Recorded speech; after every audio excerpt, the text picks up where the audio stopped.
Good morning to all. I hope I'm audible to all. Yes, sir. Audible.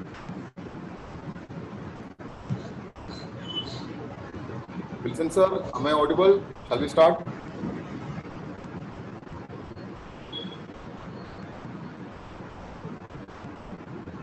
Primarily, you are audible. Okay. So shall we start then? Yeah, sure. Yeah, very good morning to all. Myself, I am Premdev, Deputy Director, MPDA Regional Division, Mangalore. So my assigned duty to me is welcoming all the participants and delegates and speakers to this online farmers meet. Before going to my assigned duty, let me tell how the idea of online farmers meet is conceived. Last year, we have done a sea bass demonstration program in Kundabura, a coastal district called Udupi in Karnataka.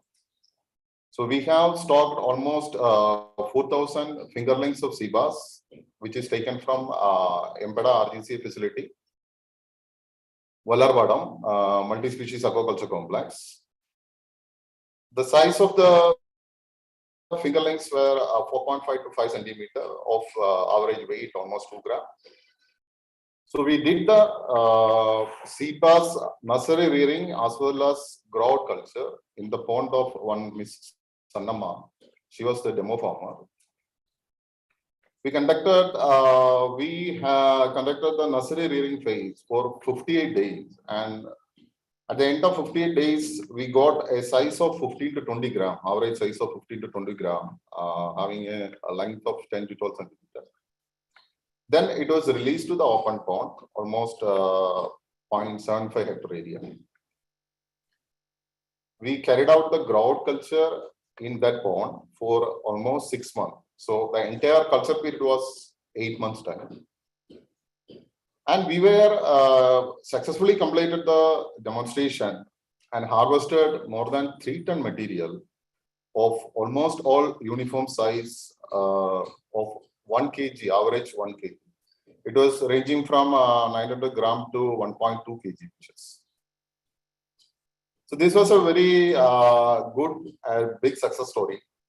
It was given wide publicity through Embeda Instagram as well as newsletter. We had a detailed write-up in the newsletter. So after disseminating this information to the public domain, our office has started getting call on or inquiries related to sea bass culture from different parts of the country, not only from the coastal states. We got so many inquiries from landlocked states as well as. Similarly, it was not to fisheries institutions. We started getting called from different colleges. And so many students were interested to know the culture practices of sea bass. So we got so many requests. That is the crux of conceiving this idea of online farmers meeting, especially emphasized to sea bass aquaculture. This is a nutshell, and let me go to my assigned duty of welcoming our guest. Dr. Karthikeyan sir, the director of Embeda, was consented to inaugurate this function, but at the end, today he is having some other urgent official assignments, so he was unable to attend this meeting, but we expect sir will attend in any point of time before closing this meeting. So I welcome sir to this meeting, and next is our Wilson sir, Joint Director, Aquaculture. What to tell about sir? Sir is a very affable person with a lot of knowledge in aquaculture, having more than 30 years of experience, service in Embeda, different aspects of aquaculture. We can say they are the pioneers of aquaculture in the country. They have experience with almost all the species, right, starting from black tiger and different finfishes than the latest one, Tuvanami. So I welcome, sir. I heartily welcome you to this online farmers meeting. The next is Dr. Manoj Kumar. He was consented to be a presenter also in this function, in this online farmers meeting. But he is also having some unavoidable circumstances, some personal urgencies was there, hospital issues were there. So he deputed another person from RDCA. He will also join that. Apart from them, we have two more, what we can say, resource persons. They are my colleagues only. Dr. Ganesh and Dr. Gunaga. They are also well experienced in the field of aquaculture, especially on culture of lactose calcareous Asian sea bass. So I formally welcome them also to this online platform. Then now my colleagues, my superiors from Embeda and all my colleagues from Embeda and RDCA, I welcome all of you to this online meeting of online farmers meeting. Now the major dignitaries to this function, to this online farmers meeting, my farmers friend from all over the country, from different states. So I welcome wholeheartedly to all of you to this online platform of online farmers meeting. Now there are scientists from different research organizations, teachers from universities and colleges, students from different colleges and universities, and other entrepreneurs who are really interested in sea bass aquaculture. We have shared the link to all of them who all are contacted to us. They also there in this platform now. So I welcome each one of you to this online farmers meeting. Thank you. Now let me call Wilson sir to formally inaugurate this meeting and give an inaugural address to the online forum. Sir, the floor is yours. Please, sir. Good morning to all. Mr. Premdev, Deputy Director, MBDRD Mangalore, and Dr. Ganesh, Assistant Director, Dr. Vishnudas Kunaga, Assistant Director, and my other colleagues from head office as well as from regional offices, and above all, the farmers and new entrepreneurs, participants of this program. I greet you all this morning. I appreciate RD Mangalore for taking this effort to conduct a program on sustainable sea bass farming in this platform. And I am very happy that I got a chance to interact with our farmers from Karnataka side after a very long period, maybe after 3 decades, to have an official function with them. I'm very happy. I appreciate the RD Mangalore for making this, arranging this program and making this opportunity. Diversification, actually, we have been talking about not only in aquaculture sector, it is taking place in all industrial sector. Without diversification, we cannot survive in the same field for many years. That is what the history says. To emphasize its importance, I should tell how the aquaculture development has grown up in India, especially in Karnataka. In the 80s, only there was filtration farms. There were filtration farms. The technique is very simple. Just they keep, they may be having some 20 or 10 or 5 acre or hectare area. They keep some peripheral bunds with a big sluice. During high tide, they take the water in. With that, so you have fishes and shrimps, whatever it is, young ones and big ones, they enter inside. And after that, after the neap tide, they close it, close the shutter. It will be there in the pond for some time. and it will grow as it is in the nature. Sometimes some supplementary feeding also is given by some farmers, and after some time when it grows, they filter it. That is what filter. They keep a filter in the sluice and drain it during low tide, and whatever they are getting, it was being done. Only that was the aquaculture being done in Karnataka and similar areas. MPDA, after seeing this, the production will used to be very less, and most of the things are not valuable species, valuable things, and we are wasting many of the pieces instead of allowing it to grow. To change this, we have started the prawn farming,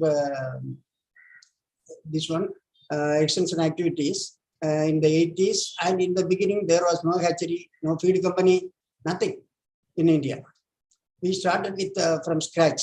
We convinced the farmers and asked them to make smaller ponds and stock them with some economically important species. Especially that time, it was considered to be mainly indicas in that area. Seed was not available, no hatchery was available. That the seeds were collected from the rivers like Aghanasini, Kali River. We conducted a lot of seed resource survey with some scientific people and checked the availability also. But we segregate the seeds, whatever we got it from them, from that area, and stocked in the pots. Even in that segregation, we cannot be 100% perfect. Dobsoni also comes. And some other species also, to some extent, and the growth was very slow because there is no formulated feed. Even farmers were reluctant to use pumps in their pots. Now, without pump, you cannot see a farm. Even some scientists were telling that no pump is there. They were arguing with me when I was in Karwar that no pump is required because we have more than 1 meter tide in Karwar area, Karnataka area. It was going on like that. And the feed was locally made by the farmer. Some people use that pelletizer like idiocum and this type of molds they use. They dry it. That much strain they have taken. After some time, the scenery has changed.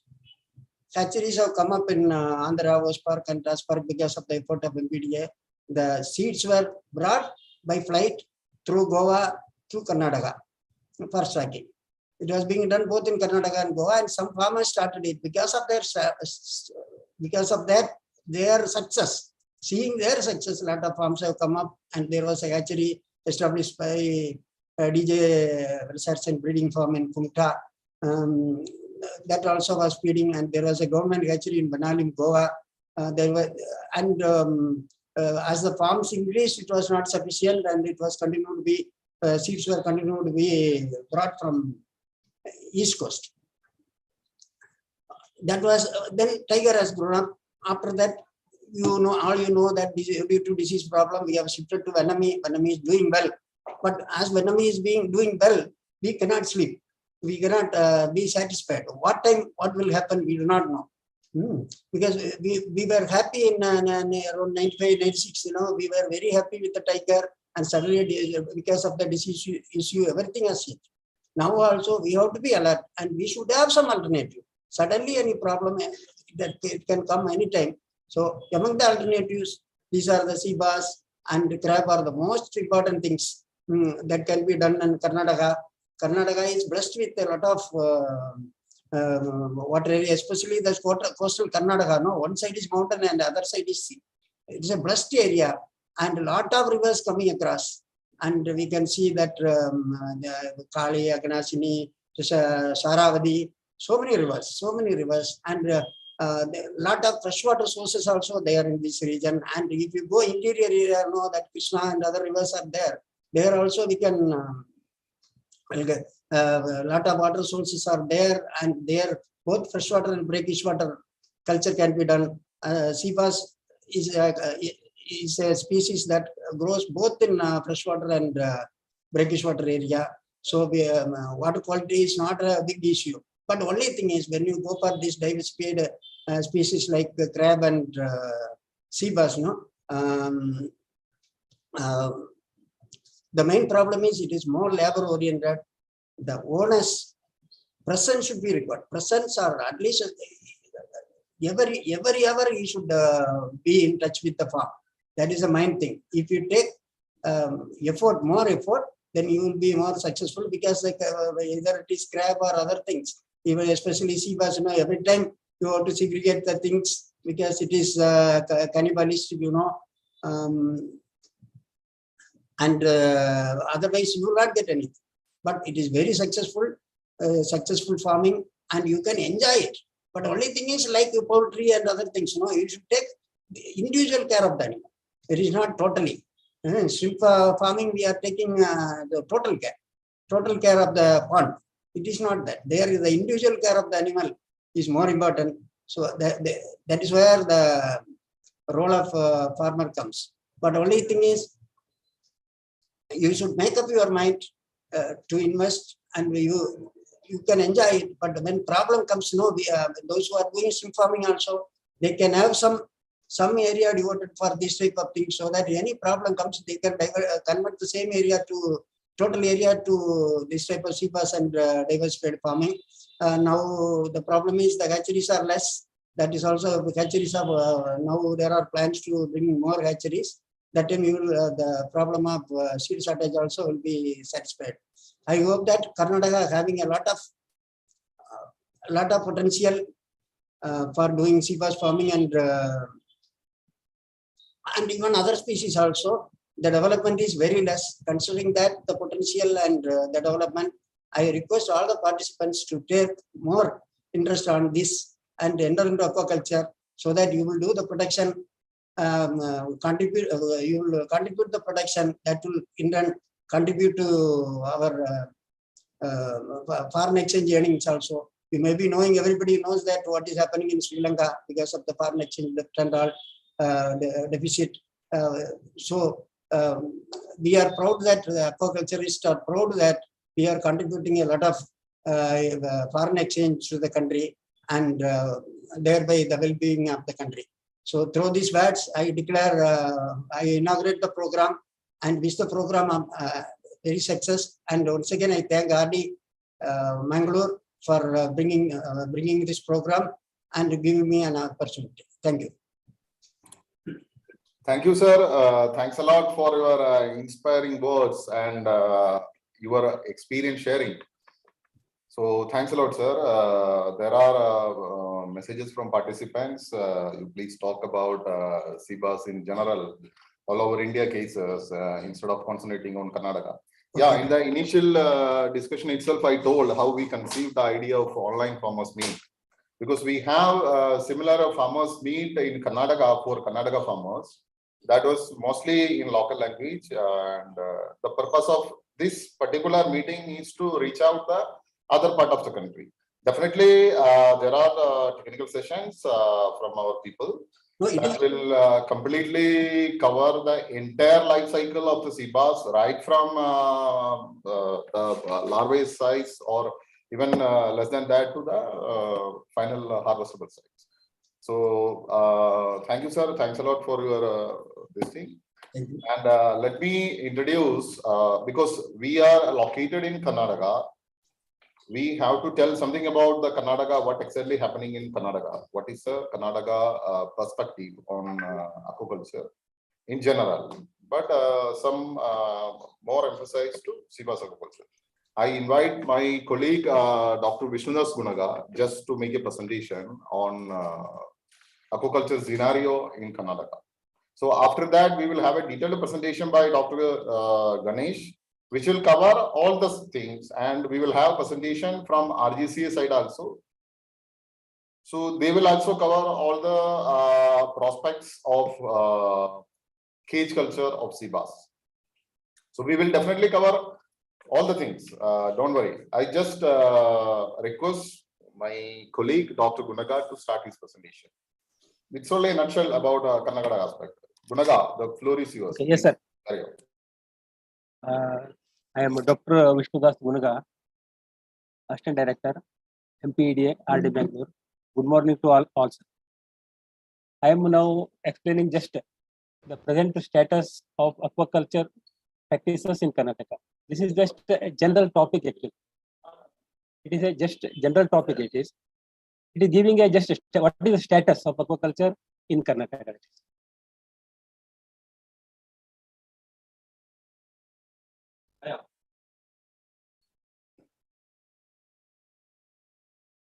See, actually, as Wilson sir told, Karnataka is a very beautiful place actually, beautiful state actually, because we have all the resources.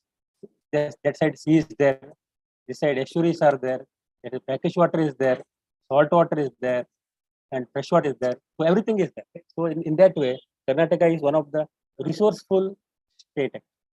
See, you see that length of the coastline, exclusive economic zone, continental shelf, length of the rivers, area of reservoirs, area of brackish water, and production also. See, compared to the Indian this one percentage of share of Karnataka, it is Karnataka share is very good actually.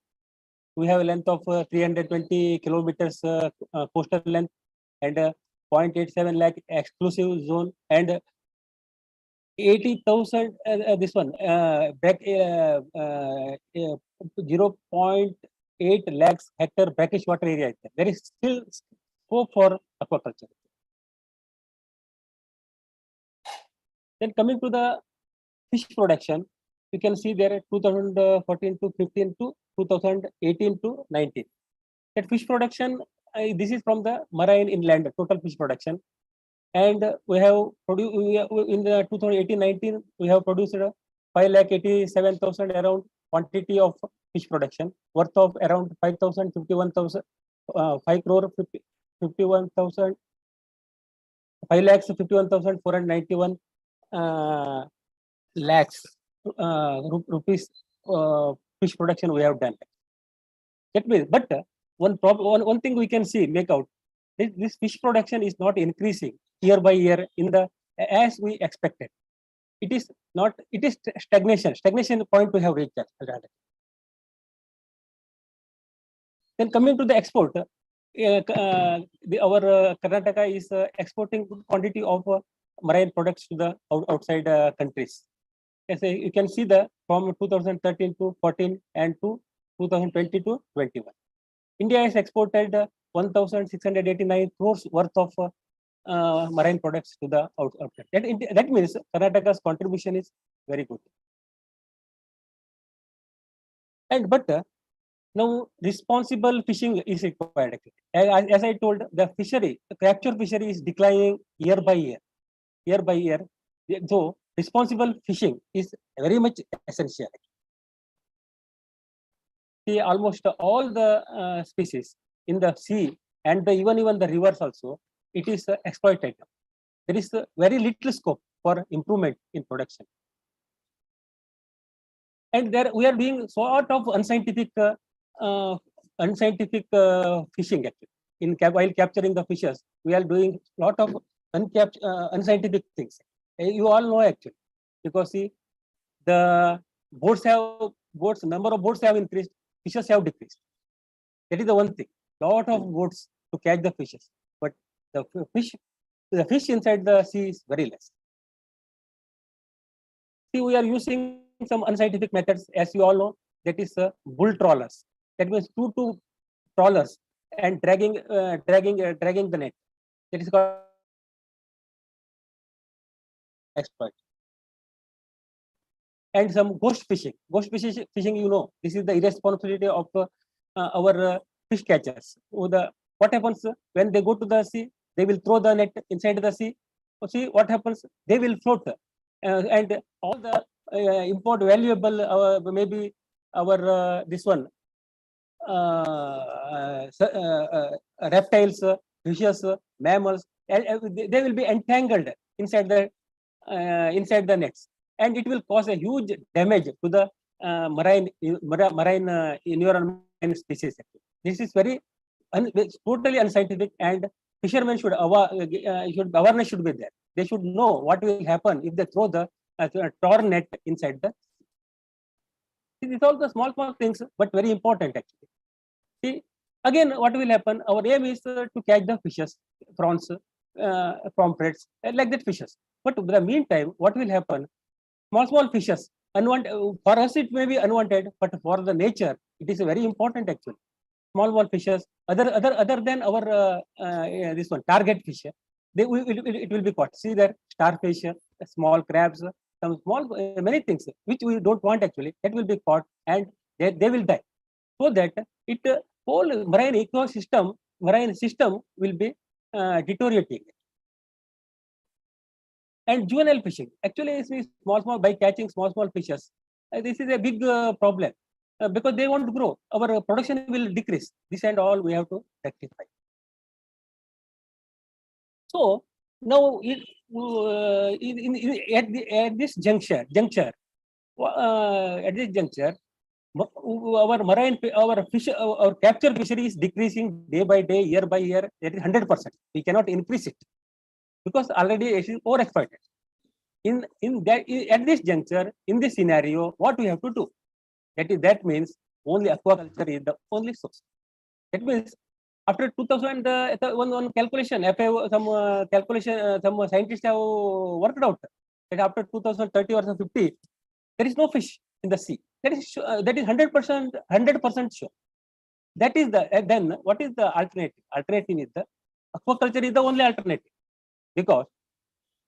But because in the international market, domestic market, the demand for fish is increasing like anything. It is a good source of protein, very good protein. We cannot get from the poultry or meat or anything, even from the vegetable items also. That type of protein we can get from the fishes only. Then where are the fishes? So only aquaculture is the only alternative. That I want to mean to tell. See, then coming, we have sea, brackish water and fresh water. As all you know, the Karnataka is very gifted with all these things. So what are all we can do actually in the marine waters?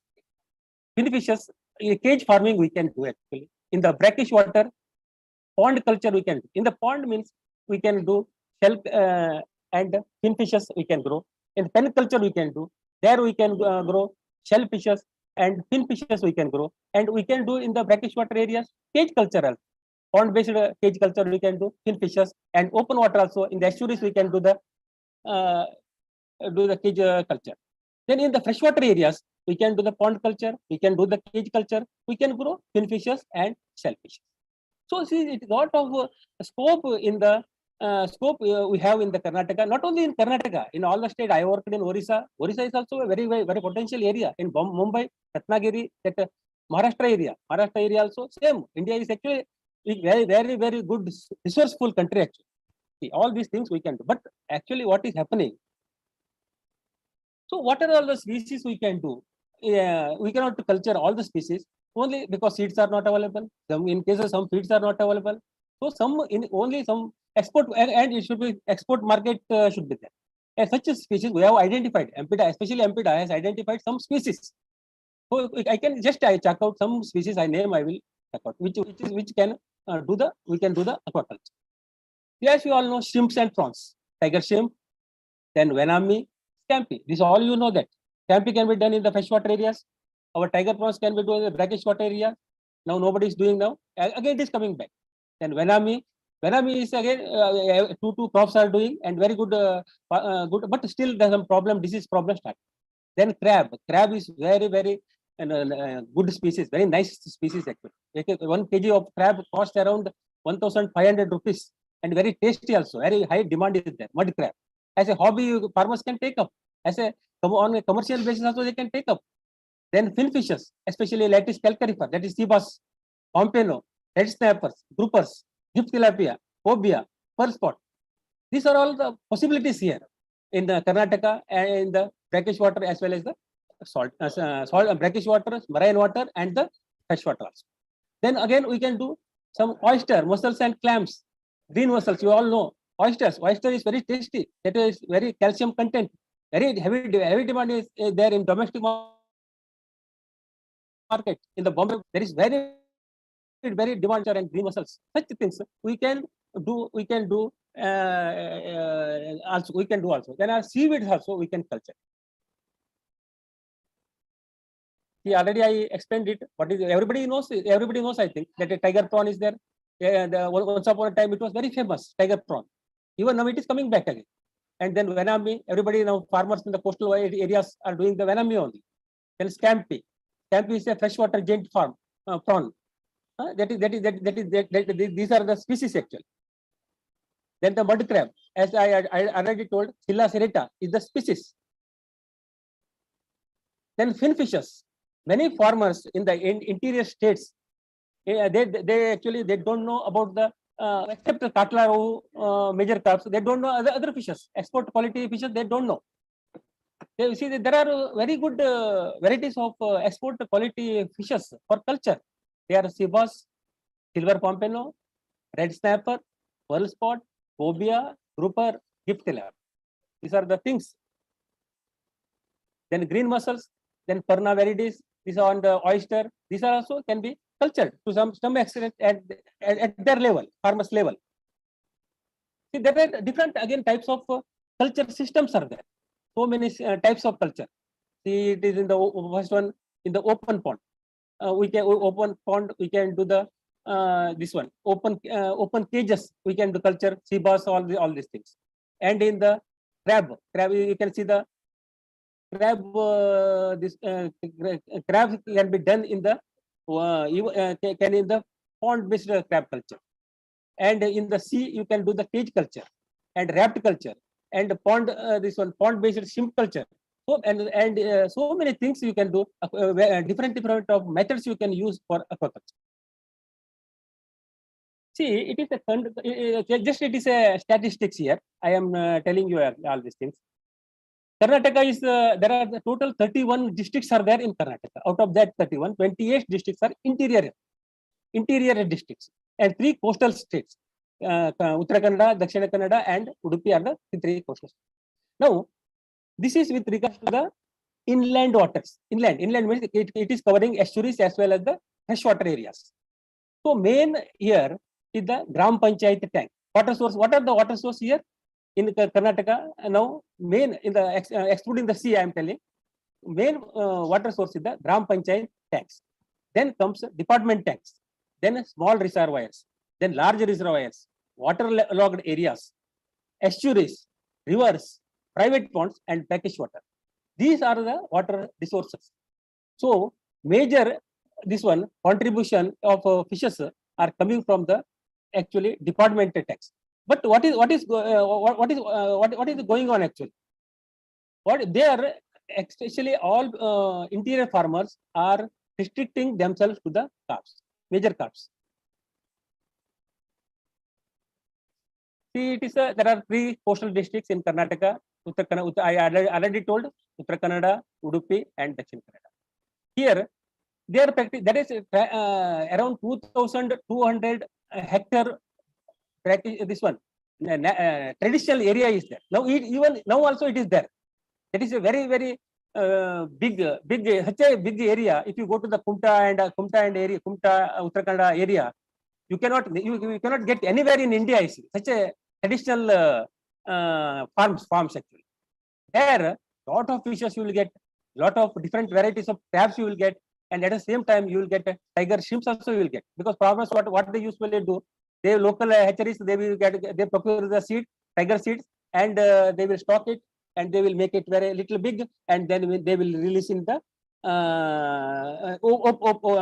traditional farms. They will grow and then they will culture. That is the one method of culture here in Karnataka, especially in Kumta area and all. Then pond based is El Venami. That El Venami white shrimp everybody is doing. They are doing 2 crops, and some disease problem is there. Still they are doing very good, and there is a production of around 2,000 metric tons in a year. Production is there from around 970 hectare area. It is a scientific part.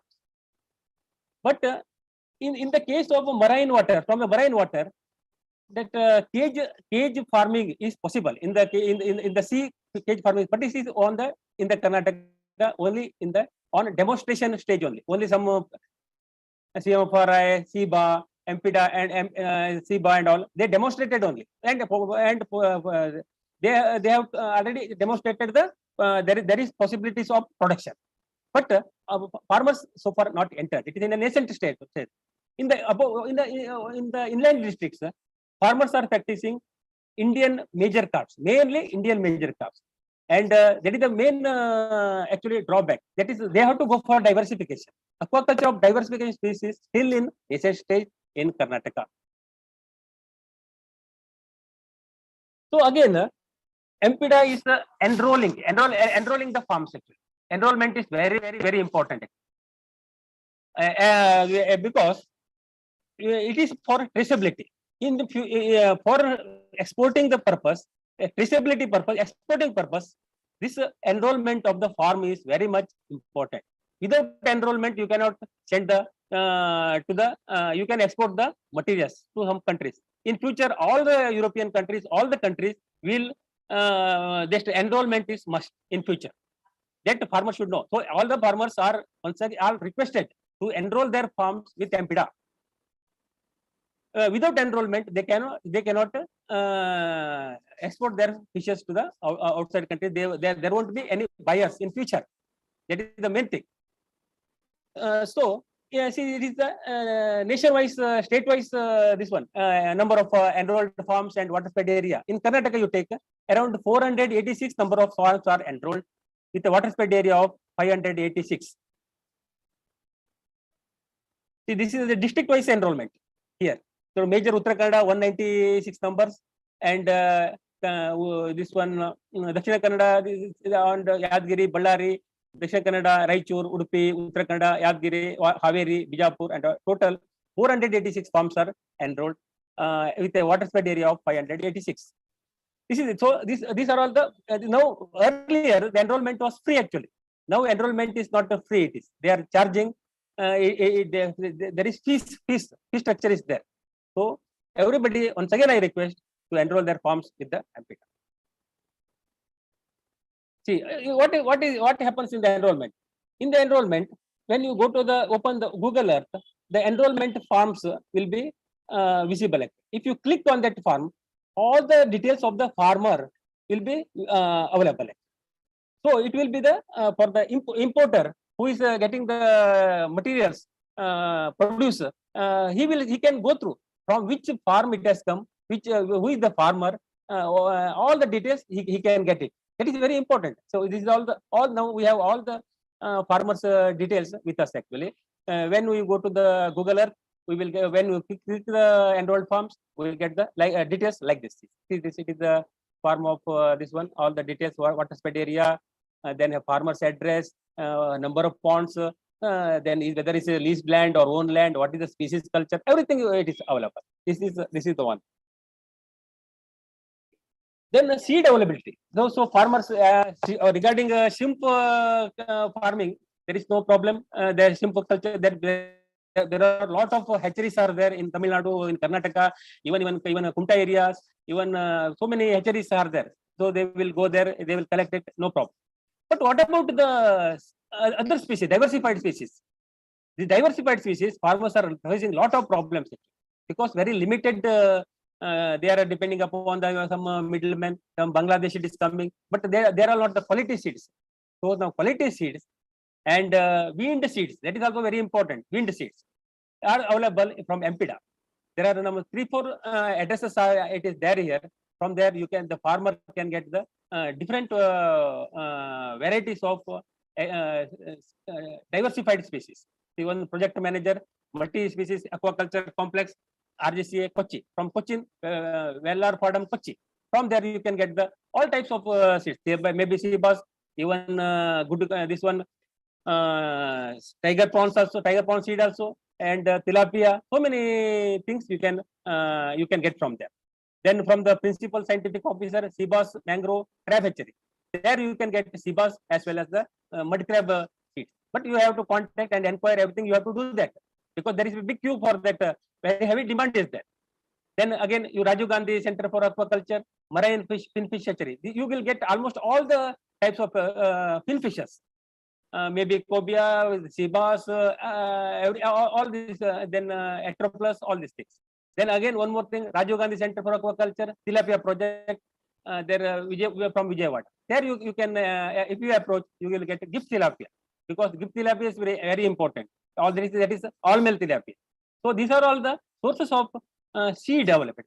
So these farmers should know that. Now slowly farmers of Karnataka are getting awareness on the sea development. Then still there are main constraints. Many constraints are there. Farmers are facing also, and our MPDA or state fisheries are also trying our best to solve the problems. Some of the constraints we have checked out here: limited availability of quality seed in time. Seeds are available, but in time not available. That is one problem. Then availability of quality feed for a reasonable price. That quality feed, especially that ready-made feed, very high rate now. Farmer cannot afford, so he is using the trash fishes and other source also. That is thereby polluting the environment. So that is another problem. And improper knowledge on techniques involved in the culture of diversified fish. So if you go to the interior districts, the farmers they don't know what is the technology involved in the diversified fish. Then the constant market availability. So again, that is also a big problem in some seasons. Very good market, very good demand, especially after during monsoon or during Christmas time. There is very good demand for the sea, especially there is sometimes that the market the rate will decline and nobody is there to buy. This is again a problem. Then disease prevalence, especially in the coastal areas, there are some disease prevalence in some areas are there. This is also making the farmers very difficult situation. So these are all the scenario and aquaculture status of Karnataka, what I told now. Any doubts, if anything is there, you can ask at the end. Thank you for everybody.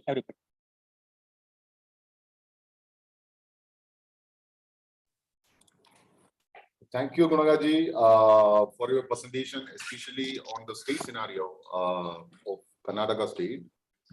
There are questions asking for the details of sea bass culture, start from the stage of fry to the harvestable size. These details are there in coming presentation. We will cover all these things. And there was some technical issue for going to the presentation mode of Dr. Gunaga's system. It was getting hanged. That's why we were forced to present in that mode. So we are sorry for that technical issue. Now we will have the presentation of Dr. Dinagaran. He's a senior scientist from RGCA. He's working in a demonstration farm of sea bass and crab in Karaikal. So I request Dinagaran to come to the floor and take his presentation. Dinagaran, please.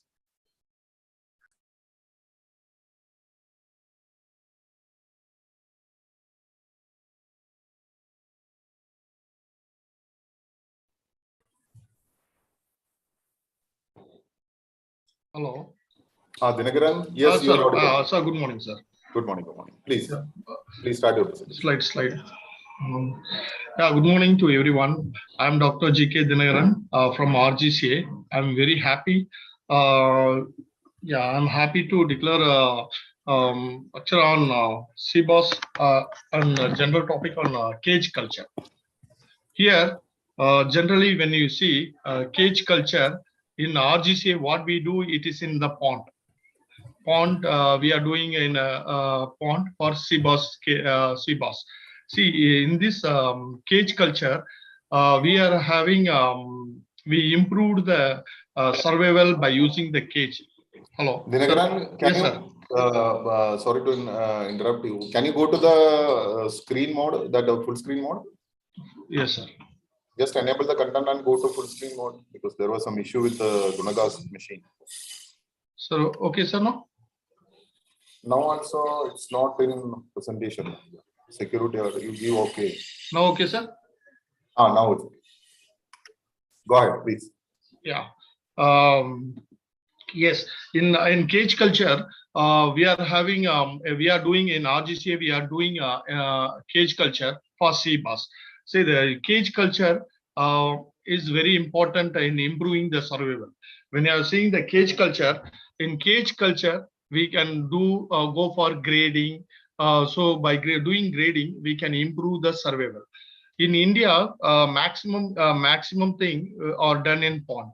Till now, we don't have a proper legal things for doing a cage culture in sea, open sea. But still, different countries, they are utilizing the open sea and a lot of areas. But in India, now in RGCA, we are very well. We are using cages where we are using for sea bass. In cage culture, first of all, what we have to do in cage culture, see, it depends upon the lot of species.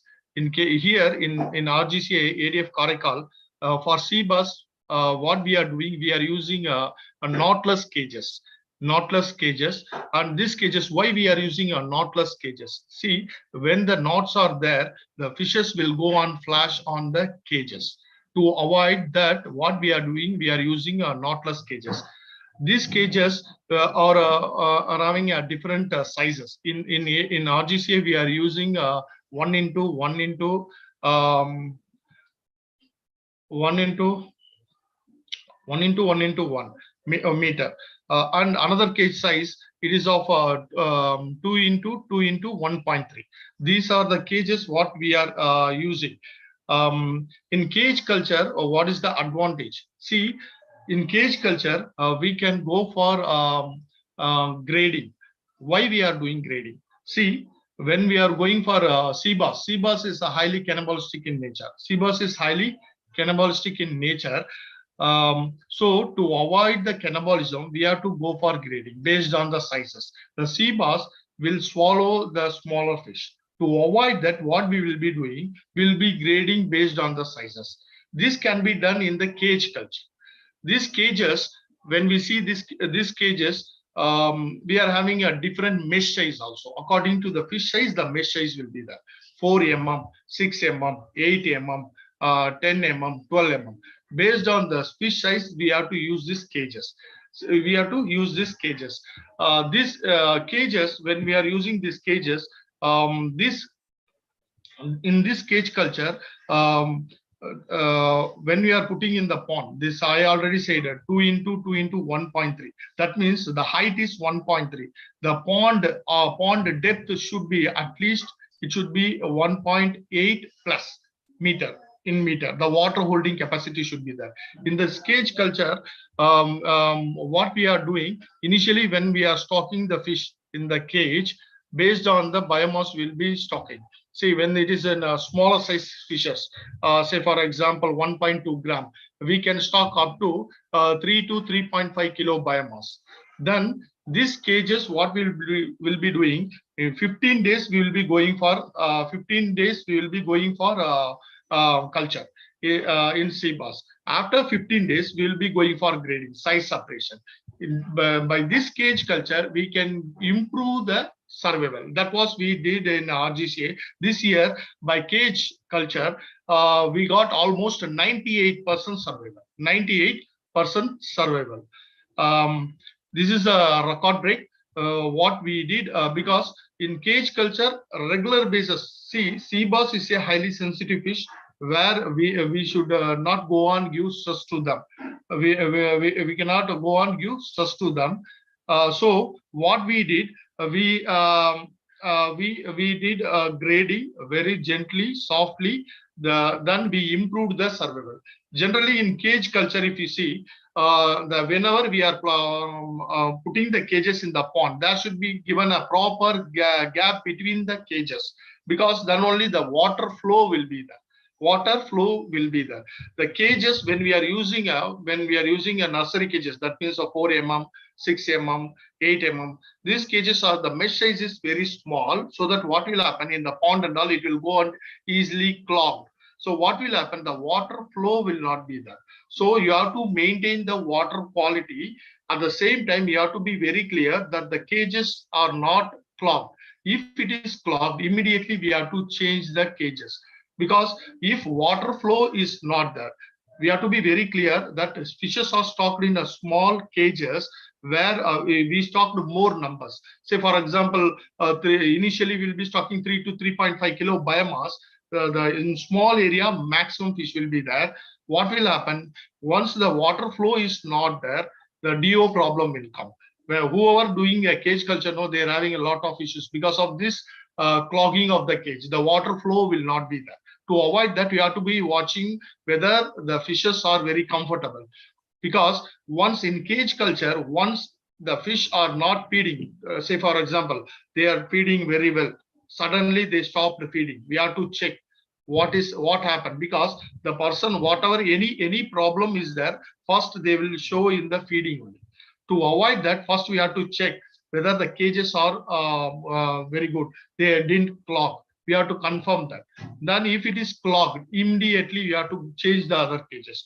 Whenever we are checking the DO, the oxygen level in the cages also, it has to be checked. That is very, very important. See, in cage culture, we are having a lot of advantage. The thing is, we can, one side we can go for stocking, other side we can go for sales. One other side we can, the bigger size can be given for sales, and the same size, small size can be the going on, we can go for stocking. In cage culture, see the cages what we are using is 2 into 2 into 1.3, and we are, I said already, it's having a 4 mm, 6 mm, 8 mm, all the types we are measure size till 38 mm we are having. The only thing is the maximum our farmers, what they are saying, what they said, the cages what we are using is costly. The total thing is the cages, whatever the thing is, the total setup, you can see that PVC, we are making that a PVC frame. This is the frame what we are doing with the PVC frame. This is the frame which make the cage to float, which make, this is a 90 mm pipe. In this we will be tying the cages. In this will be, this is a bottom.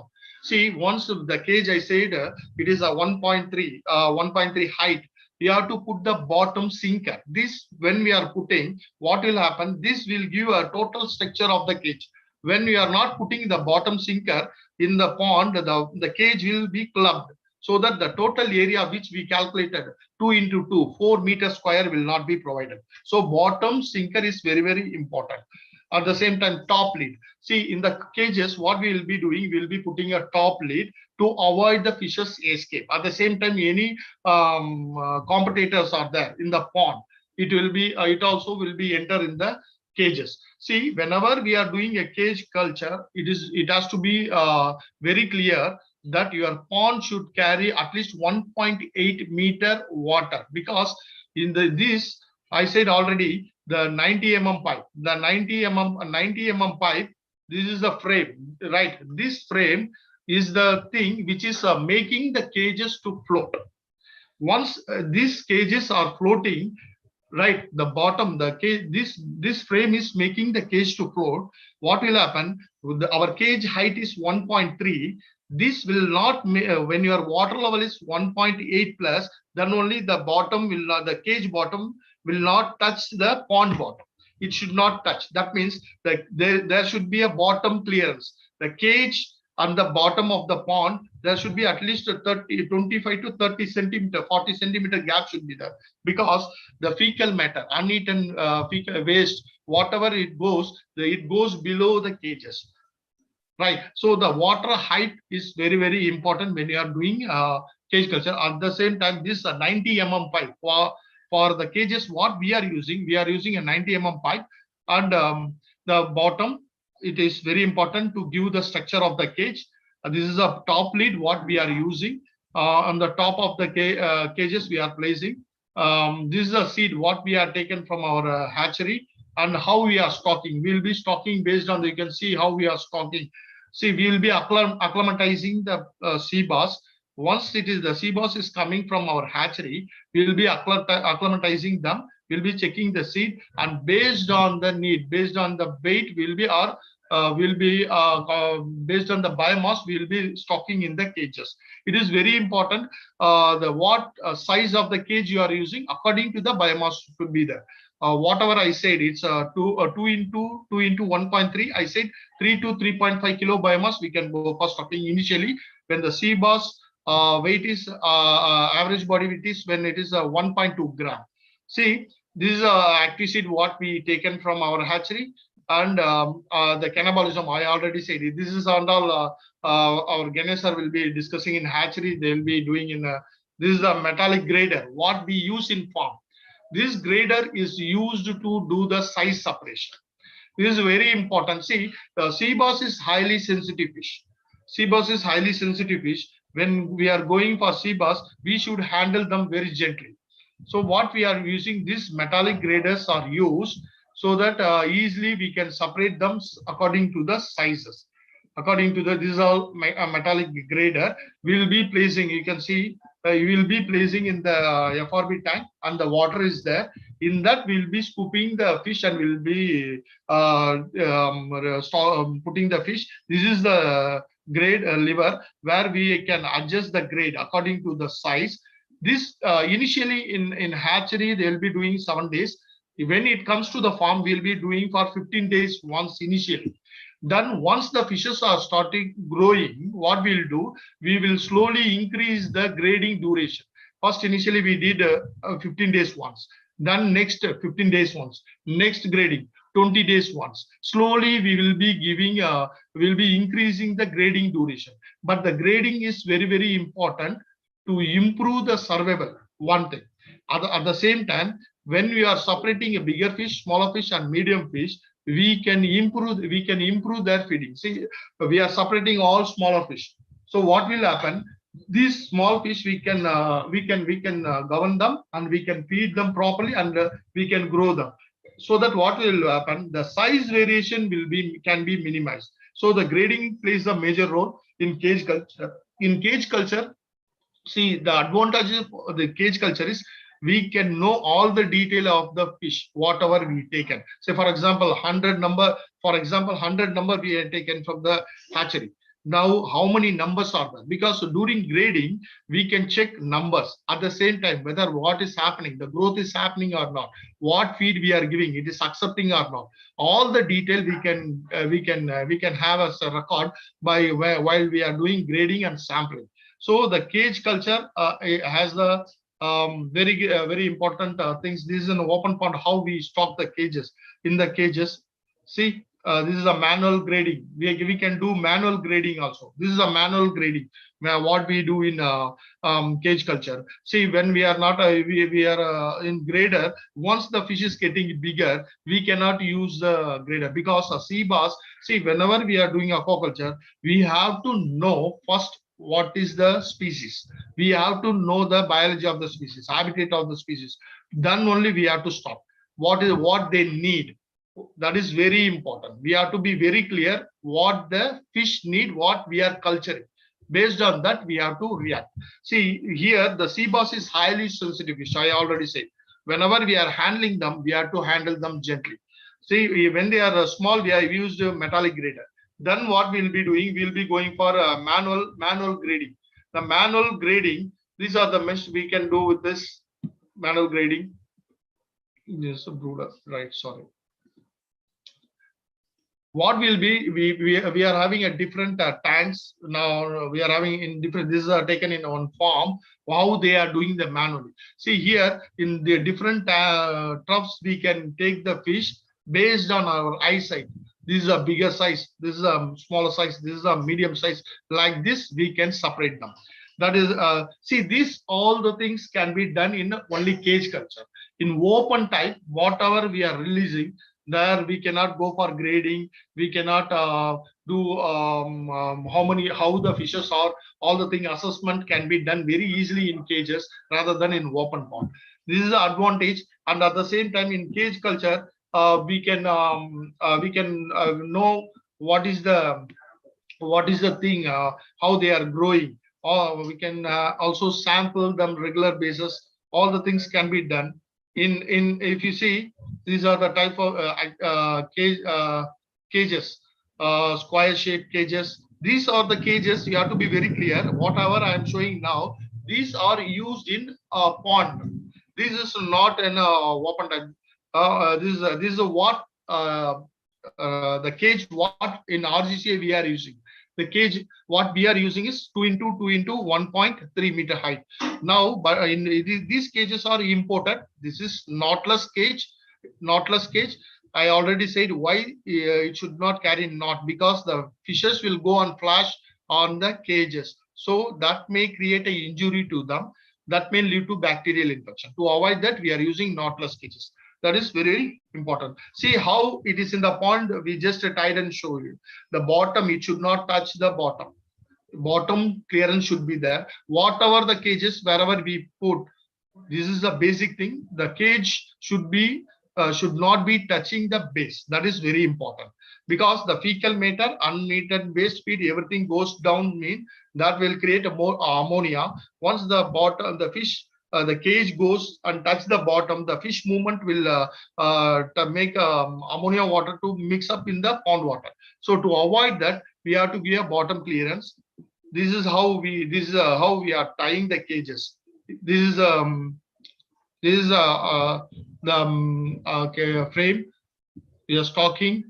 How we are stocking? This is a normal with the top lid. You can see that a 90 mm pipe is making the cage to float. So once the water level, that plays a major role. Once the water level in the pond goes 1.5, that means your cage is also going down, and it may touch the bottom. So always your pond bottom, the pond water should carry 1.8 meter water plus, right? That is very important. Rectangular cages, what we are using. See, these are how we are doing acclimatization of the fish. Then the pond, in the pond, this is an area of Karaikal, how we are placing. You can see there is a gap between the cages. That is very important, because the cages, the water circulation should be there. If it is getting clogged, if it is you are keeping all the cages very close, the water circulation will not be there, and you already place heavy fishes in the cages. What will happen? It will create a DO issues. To avoid that, there should be at least 2 meter gap in between the cages. 2 meter gap in between the cages. That is very, very important. This is how we are to make it. See, this is in a private farm. We taken the photo from private farm. It's Kerala, and this is how. See, for cage culture, catwalk is very important. In RGCA, we used. You can see in RGCA we use this floating platform. It is very important to feed them, to monitor them, whatever, for grading, all the things. This catwalk is used. We are also using a bamboo catwalk. This is the thing where we can go and assess the feed. Catwalk is very important to assess them. This is how they but here the thing here in this slide we want to show the height which is the catwalk is made we have to avoid that, because the catwalk, it should be very close to the cages so that we can assess the sea bass, the feed, whether how they are taking. For grading, this height, it will be very difficult. So it should be we already showed. See, this is very good. This type the cages should be very close to catwalk, but this catwalk should be above the maximum pond water level. It should not it should not submerge in the water. That is very important. We have to, whenever we are doing catwalk, we have to take the pond maximum water level. Then from that 10 centimeter pond, once again I'm telling, we have to take, when you are doing a catwalk construction, we have to take the pond maximum water level. From that, we have to take a 10 centimeter height. Then we have to make it. Then only for cage culture and all, it will be very easy for handling. See, this is a wrong method. We should avoid this. Like this, if you are doing the grading, handling them, observation, everything will be feeding, everything will be very difficult, right? This pond bottom should be very clear. If ammonia is getting more, mass mortality will be coming. Ammonia level should be maintained whenever you are doing in cage. This is what we are doing in a catwalks. See, this is the photos taken in RGCA. Nowadays, we are not using the outer cages like this. We stopped that. Instead of that, we are having the net cage up to this level. This first initially when we started, we used this sort of protection so that the fish will not jump outside or any bad things. This is what catwalk what we are making. This is the floating catwalk. This catwalk plays a major role for grading and handling and all. Right.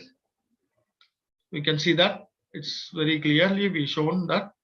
And now, yeah, here, see in cage culture, whenever we are doing cage culture, we have to grade them or whatever doing. This is actually for harvesting we are doing.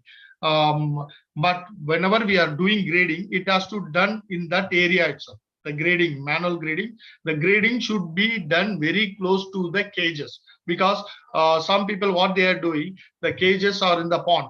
They say, sir, we cannot go for grading in that area itself. It's a small area. So we are bringing the fish far away from the cages and we will grade them and we will once again take.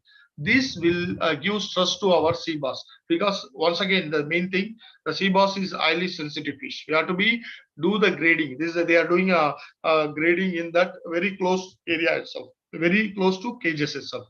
That is very important. See how we are also doing. This is in RGCA. This is a cage.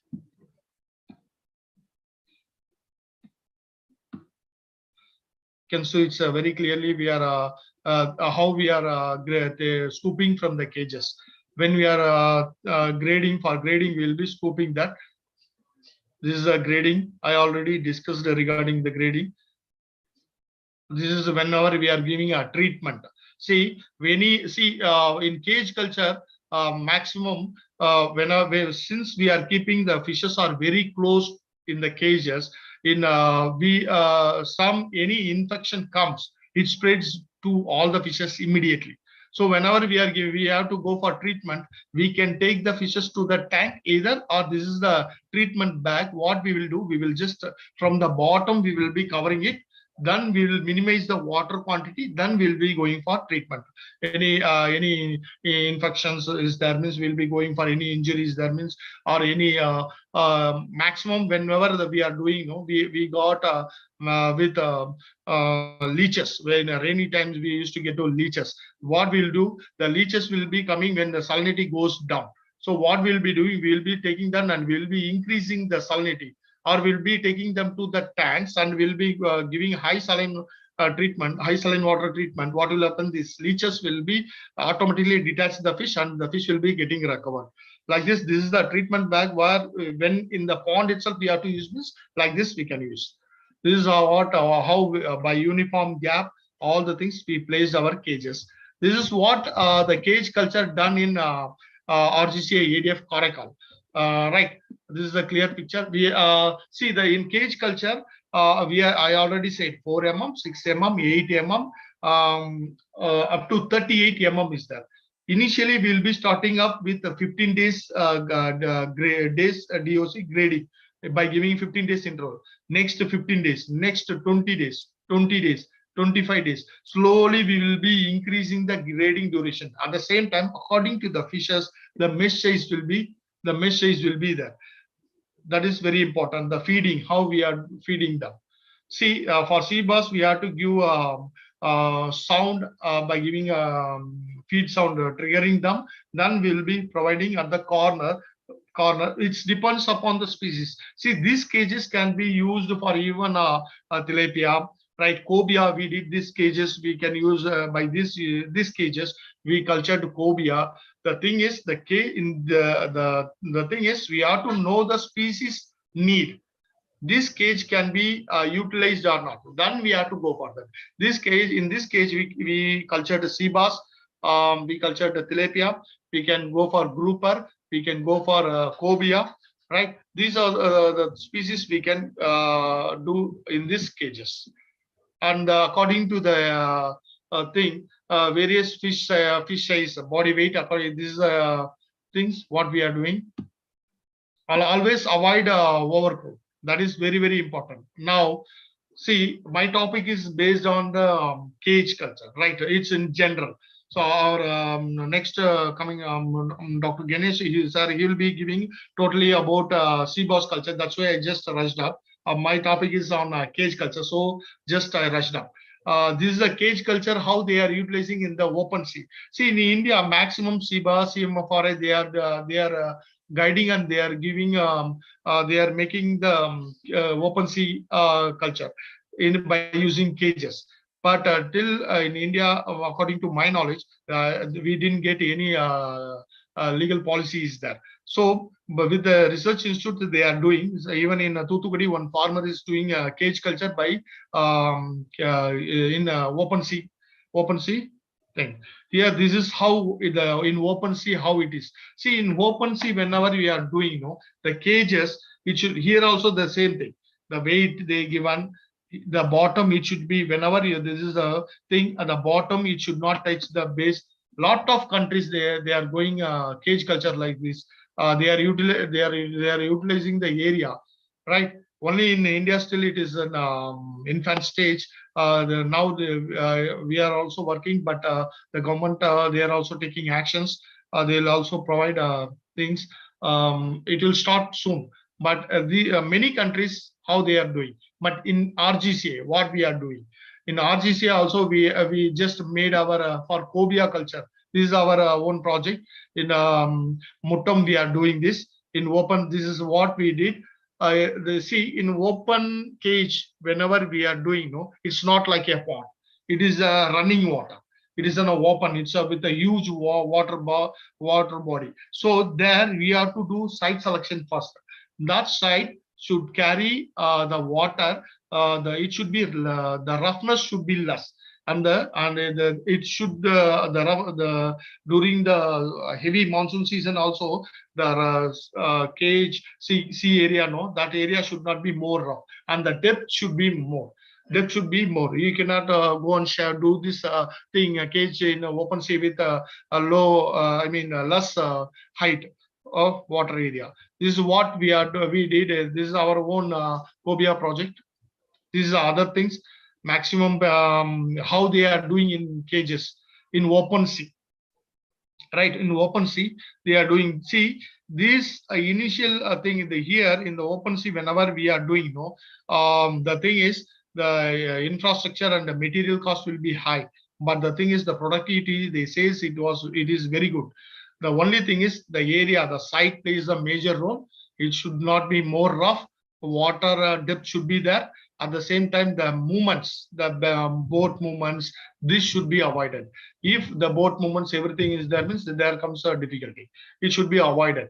A lot of countries are doing different methods. This is not all. No, we taken from the net. What other countries are doing? They for your knowledge, I am showing here how they are doing. This is the thing how we are. See, in Vietnam and Thailand and all, their houses you can see they stay here. The family stays here. For land they goes for only for purchase. They are utilizing all the water bodies, whatever available, and they are doing very good aquaculture. See, these are the things. You can have a very clear picture how they are doing. These are the cage cultures. See, you can see see how it is calm. It is very calm. At the same time, it will be depth. All the things. This criteria should be there when we are doing open sea cages. See, this is another method by bamboos itself. They are doing. They just with the bamboo mesh they are making. In this, they are doing the culture. This is another type. In the here, you can have a very clear picture how they are doing. See, in India, we are having India is a peninsula country, and we are having 3-side waters, but still we are not utilizing maximum because always we are depending on sea. At the same time, for natural capturing, nowadays we are not getting natural capturing also. Only the thing is aquaculture has to provide that. We started and we are doing very well. Still, what my opinion is, we have to utilize in a maximum, and we have to get a maximum things. These are the simple. They are doing very simply, and they are getting very good earning from that. See how they are a lot of things like this. Lot of things they are doing. We RGCA in cages, in pond also we did.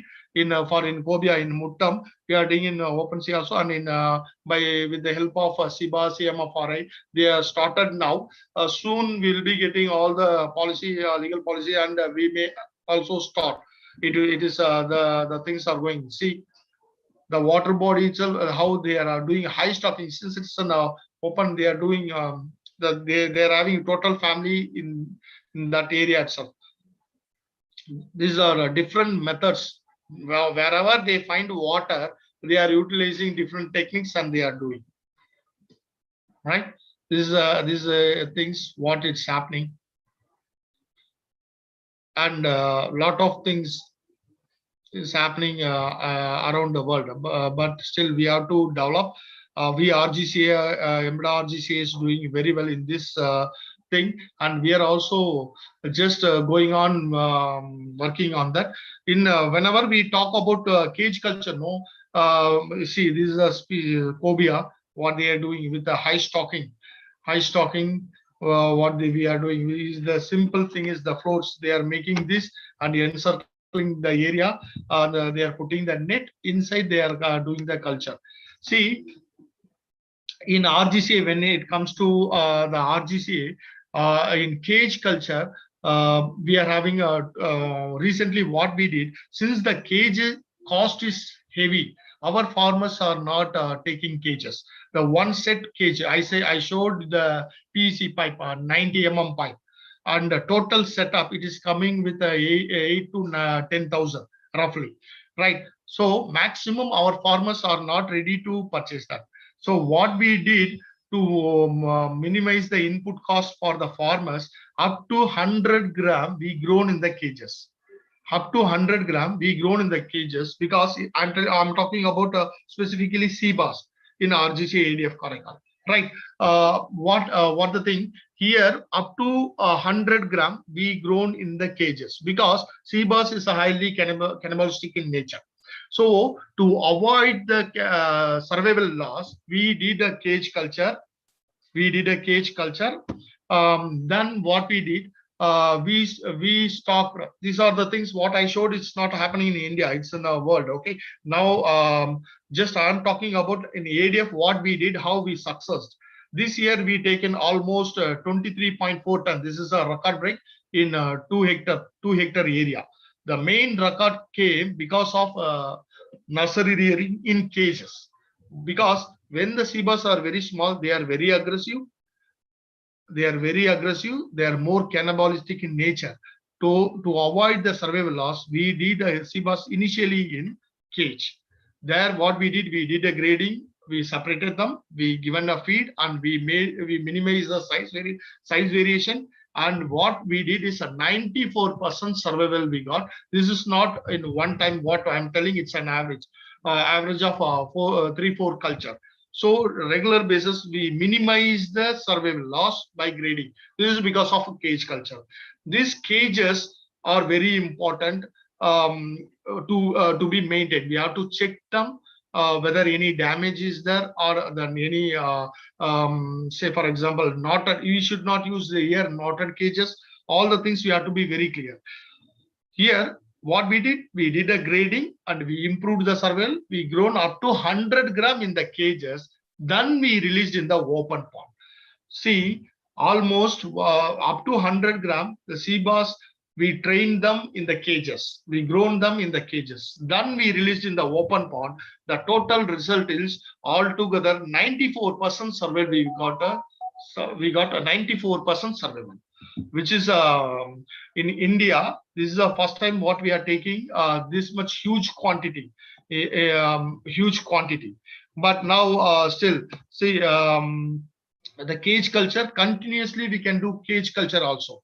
That is another method. This, because of a farmer's need, based on the farmer's need, we minimize the utilization of the cages, because all our farmers are not ready to put a huge investment in cages, because I said one cage cost roughly it is coming 10,000. For example, you have to for this method you are taking 5,000 number seed itself. You, for this method, what I said, up to 100 gram. For that purpose itself, you have to take at least 40 cages of different mesh, the 4 mm, 6 mm, 8 mm, and 12 mm. This 4 mesh itself, you have to take 30 numbers for doing 100 up to 100 gram. If you are doing a continuous cage culture, that means you have to have 4 mm, 6 mm different mesh sizes there.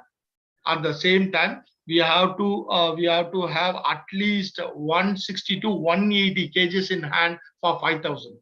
That is the thing. So minimize that utilization of the cage, and our farmers are not that much big farmers are ready to put in cage, we did this. But the farmers who is ready to put a very good investment, for them the cage culture is the best method.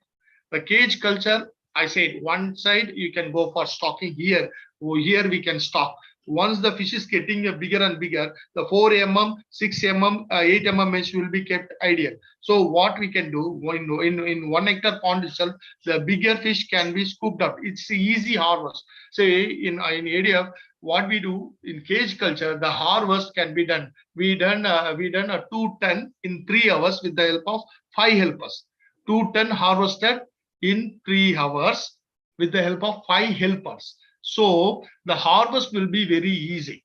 At the same time, in cage culture, we can tell to the exporters when whenever we complete the harvest, we complete the culture, we are going for sale.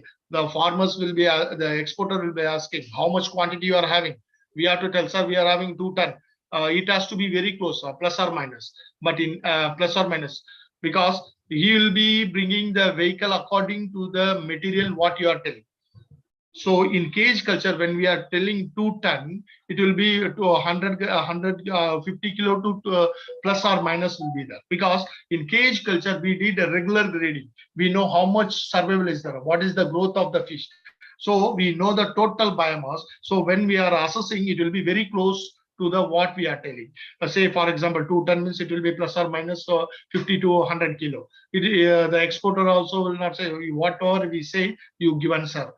So assessing also is very good in cage cultures. See the cage for the different species, different cages. The knotless cages generally the knotless cages is good for all the species, because the fish, once they get any parasites, they will go and attach, they will go and clash on the cages. It may lead to injury. That may lead to the bacterial infection and all the things. Now you know about the bacterial, and after COVID, everyone know what is quarantine, everything, right? So it may lead to the bacterial infection. So the cages, knotless cages is the best for whatever the species is. And here in once again coming to our ADF, we did up to 100 gram in cages. Then we released in an open pond. We got in cages 98% survival. I already said. At the same time, in open pond, final harvest, we got 94% survival, because we minimize the cannibalism at initial stage in cages, right? That was that gave us very big result. In cage culture, we have to be very clear. The cages, whatever we are using, it should not touch the base. Wherever here also in whatever the foreign countries are they're doing also, it never touch the base. Always you have to keep in the mind. And according to the fish size, the mesh size should be there. That is very, very important. You have to be very clogged in cages. Whenever you are doing the culture, the fishes taken very good feed. Now they are not accepting either any problem in the water which is in the cage. The cage may be clogged, so the flow will not be there. So DO issues. If any water quality problem is not there, if no cages is clogged, that means you have to check any predator, that means a crab, cut to open your cages. You have to check them, because all the fishes, if went outside, you will be feeding inside the cages. Immediately, if in cage culture, if the fishes are not taking the feed, previous feed it was taking very fine, very good, and next feed it is not accepting, means immediately you have to check the cages. That is very, very important. These are the things what they are, how they are in worldwide they are doing. Right, I showed our in RGCA, RGCA, how we are doing. At the same time, how we are doing in a Cobia project, and in worldwide, how they are utilizing the cage culture. In small area, we can have a very good culture by cages in putting in the open sea and all. This is what they are doing, how they are doing. This is the nets, how the maximum people they are asking, what about the nets, sir? How they are doing this, the feed, what they are preparing in foreign countries. See, why we are showing this, how far they are going, still how where we are. That is very important. We also should utilize the maximum water bodies, but without getting making any pollution with the government rules. That is very important. Then we can also do this. This is how the fish live markets they are doing, right? It's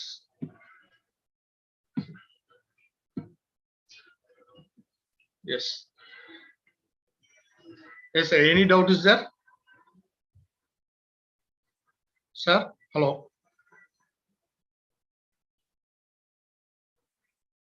Hello.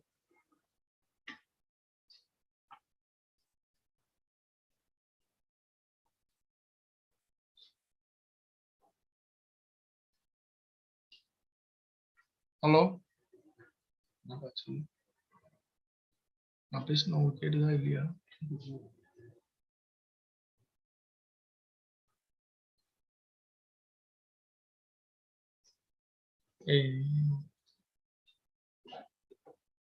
Hello.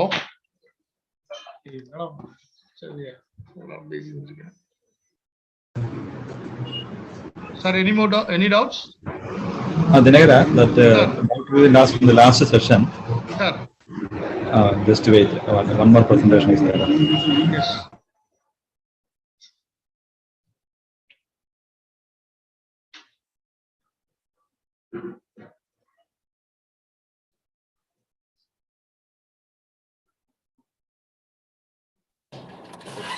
Hello. Yes, sir. Tell me, sir. Yeah. See, sorry, there was some technical issue. I was not able to unmute my mic. Oh, sir. Thanks for giving a wonderful presentation, especially the different aspects of cage farming. Yes, sir. And the different type of cages and how we can assess the health of the biomass inside the cage by feeding practices and all these things. I hope the participants got a fair idea about how to make the cages and Yes, what sir. are the cages to be used for different kind of cultures and different stages of culture. Yes, sir. Thank you. Thank you, sir. Thank you. Thanks a lot. And I request all farmers, all participants to put their questions. Whatever questions you are pasting it here, we are noting down. We will give answer in the last session. Sir, you can give my number also, sir. If any doubt is there regarding sea bass culture, they can ask. Sure. Yes. We will provide the details of Rdc Embedded officials details at the end and in social media handles also. Yes, sir. So thank you, Dinagaran, for a Yes, wonderful sir. presentation. Now I request you can stop sharing the screen. Okay, sir. Thank you, sir. Now I just request my colleague Dr. Ganesh to make his presentation. So most of the questions so far asked will get an answer from his presentation. If anything is left out, we will discuss. We will discuss in detail. So thanks a lot and Ganesh, please.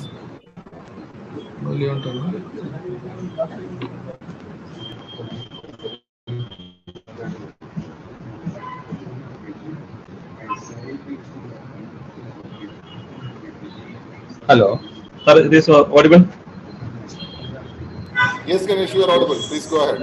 Okay. Thank you, sir, and thanks a lot to our Wilson sir, Vendel sir, our officials of Embada, and Dr. Dinagaran for joining with us in this program. And I think that most of the things Dr. Dinagaran also explained regarding the general things on sea bass culture, everything. But meantime, some queries also there. We have seen in the chat box. What about the availability of seed, then treatment protocol, then what are the things to be taken care of while stocking the seed, the size of the initial size of the seed. So before coming to that question, first we will have a discussion on how the seeds are produced, why that hatcheries are less in India, or what are the constraints in setting up of the large scale seed production hatcheries. Why I am telling, you know that in Thailand there are more than 22 hatcheries are there, 22 seabass hatcheries are there. But in India, still RGC is having the biggest hatchery.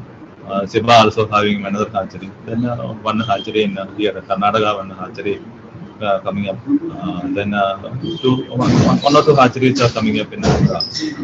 So anyway, we will go in detail what is the scenario. So this in my presentation, the general introduction is there, then hatchery operation, natural rearing, and the growth. These four aspects we will be discussing in the topic. So coming to the Asian sea bass hatchery operation, so you know that this is sea bass is an excellent species for aquaculture diversification, and it is a euryhaline species which can be cultured in any water, fresh water, brackish water, marine water, and it is having both domestic as well as international demand. But unfortunately, now all the seeds or all the fishes or all the produce coming up from the farms in India is going to the domestic market only. Not that much quantity is coming for export market. Domestically, it is consuming. So once the surplus production is there, naturally that export will be coming up. So that much production is not there. Mainly, we know that the two things we have to keep in mind because our RGCA production capacity is around 3 million. SIBA is having a production capacity of 1 million. Total 4 million is the official production capacity. Of course, they can improve or some year they can be they may be able to produce more. But you know that the total seabass fingerlings or number of seeds coming into the aquaculture operation is more than 9 million.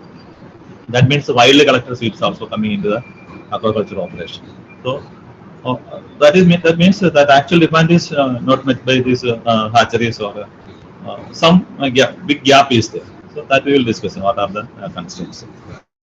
And of course now as on date the technology standard is regarding the seed production, broodstock acquisition, quarantine, then maintenance of these fishes, then necessary rearing growth, everything is standardized. So technology wise there is no issue.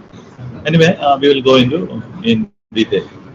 So as you know that in India, the SIBA, Central Institute of Brackish Water Aquaculture only standardized this initial seed production of Asian sea bass. Later, RGCA set up the hatchery under consultancy of SIBA, and later it is upgraded with some Australian consultancy. It is upgraded, and maybe the biggest hatchery in India is presently RGCA. Rajiv Center for Aquaculture. That hatchery is located in Nagapattinam, Tamil Nadu district. Dr. Dinaran, my previous speaker, is the manager for the demonstration farm. So RGCA is having a hatchery in Nagapattinam district and a demonstration farm in Karaikal. In Nagapattinam only, inside that Tamil Nadu only, maybe around 65 kilometers away from the hatchery. There they are producing both crab and sea bass. Maybe they are rearing sea bass and crab and making it to marketable size. So coming to the different cultural operation, Dr. Dinaran also told what are the advantages of cage farming and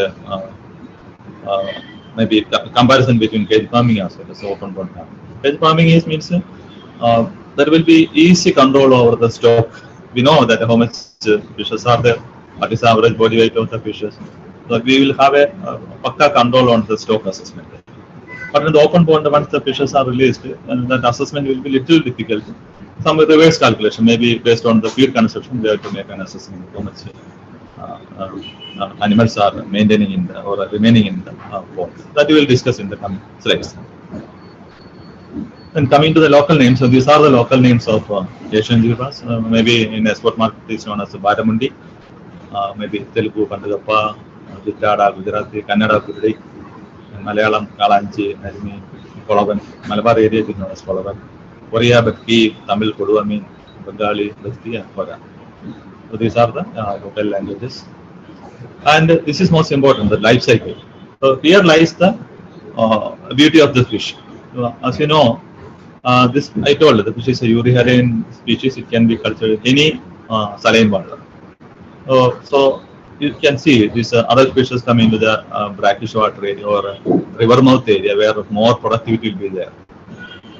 That means algal bloom will be there, plenty of the, usually the eutrophication or it will be that river mouth area will be a nutrient rich area. So naturally plenty algae will be there, once algae is there, means naturally the zooplankton will be coming there. So there will be an interaction between this phytoplankton and zooplankton. More zooplankton production will be there. The fishes also know this. So actually for this, when the that means breeding season or breeding time, it will migrate towards the river mouth area. It will lay step, fertilization type will. That's a natural spawning. I'm talking about natural spawning. Then this larvae will migrate towards the brackish water, and then it will prefer to live in the upstream, maybe in the freshwater area. Once it crosses 2 kg, 2 kg means 2 kg onwards it will become maturity. And one interesting thing is it is showing a protandrous hermaphroditism. All the hatched larvae will be male. The same fish will be converted into female once it is crossing a 4 kg size. So initially all the young ones and the larvae which we are bringing from the hatchery will be male only. So the natural system, it will prefer to live in freshwater area. So up to 2 kg size, surely it will be in freshwater only, because after 2 kg only that male will mature. So then it will migrate towards the sea. That is a basic life cycle. So while tapping this basic life cycle, it is clear that it can be cultured in both freshwater as well as brackish water or saltwater also. So that is the beauty of the species. Any salinity can be cultured, even from the seeds from Rdc. Earlier we supplied to Delhi, Haryana, or northern states also. We are supplied the sea bass seeds. And RIS also, some people are doing RIS aquaculture also doing. It is compared to the other species, maybe the Katla, Rohu, Murgal, it is having a very good price. Basic price around 400 rupees minimum, we will get around 1 kg size. That's also an advantage. The domestic market itself, it is having a very good demand. Now, we will visit a hatchery. So, what are the components of the hatchery construction? So, coming to this commercial hatchery, or the biggest hatchery in India, so we are to the Rajiv Gandhi Center for Aquaculture. I was also working, associating with this Rdc Sea Bass and Crab project from 2002 to 2017. Around 15 years I was there in different capacities. So, same time I worked in around 8 years in the curriculum administration office. So 1996 we started the Rdc. Then by 2000 we started bringing seeds from Siba, and we started the preliminary a basic seed production in the hatchery complex. Actually, it was a earlier shrimp hatchery taken on lease by the Rdc, and there itself we started rearing the seeds. Like over here also in Karnataka, Kunda or Canaris aquaculture is there. They also started production the same way. First they started bringing seed and they are rearing. Same way we also doing. Later only we set up all this infrastructure. That infrastructure also we will discuss in the coming slides. Later different projects Rdc started, and across the country presently around 11 projects are operating. So this is the headquarters of the Rajiv Gandhi Center for Aquaculture, because this Rdc is having a very big role in aquaculture diversification in India, especially in the commercial seed production. We know we are having the capacity of seed production of different species, but the most important thing is the large scale availability of the seed is most important, because farmers want more seeds. That area, I think that this Rajiv Gandhi Center for Aquaculture under Embada, it was a successful institute, research institute, and could able to bring up several species, as Dr. Dinaran explained, sea bass, cobia, crab, pombano, group, the tiger shrimp, tilapia. All this maybe we are having a very good achievement in this seed production technology. This is an aerial view of this hatchery. So just for information, just I marked this area. The top portion left side you can see the reservoir, then the lab is there. This pH is the broodstock holding tank. Then you see this is the algal section, spawning section, rotifer section, larval layering section, packing area, then quarantine unit, office, training facility, and canteen. These are the just basic aerial view of the facility. Now we will see some of the internal parts also. So next we will see the broodstock acquisition and quarantine. That is the most important thing.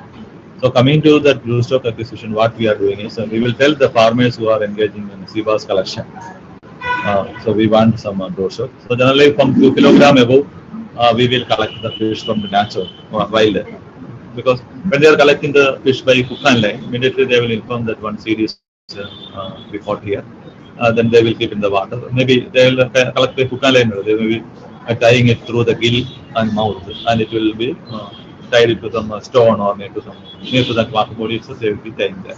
Then we will go there. We will give some sedation. We will transfer the fish to our quarantine area. This is the quarantine facility. So in pinfish hatchery, whatever may be the species, this quarantine area is most important because we are bringing seed from the wild. So it may be having a lot of infection. Maybe there some external parasite will be there, bacterial infection will be there, some wound will be there, some deformity will be there. So lot of this quarantine facility means it is just like an ICU. So initially, when the injured fishes are coming, we will admit the fishes inside this quarantine facility. Then there is a series of treatment protocol is there. Around 40 days it will take for completing the quarantine treatment protocol.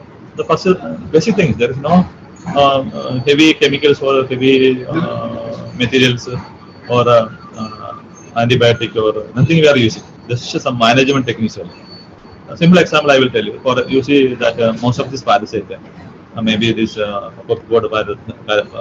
parasite like Gallicus lernanthropus, or some flukes, monogenic flukes like Dactylogairus, Sclerodactylus. Whatever maybe it is having a general lifespan of 14 days. So the fish is collected from a saltwater area. So once it is taken to this quarantine facility, within 3 hours we will convert the fish into freshwater. Simple thing. So what will happen that a parasite will be struggling to maintain. So the immediate transfer means what will happen that sometimes the parasite will detach from the body, or sometimes it will die. That is a simple technique.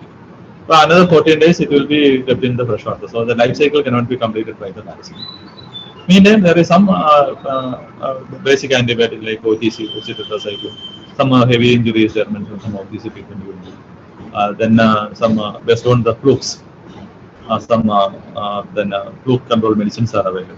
That we will be added in the water. But the important thing is this fish will not be accepting any feed. You know, this fish can be this fruit shock when we are bringing from the wild. It won't take any feed for around 3 to 4 months. Because it naturally it was taking some live animal, live fish or live shrimp, whatever the live items available in the natural system only it was consumed. So when it is taken to the facility, initially it won't take anything.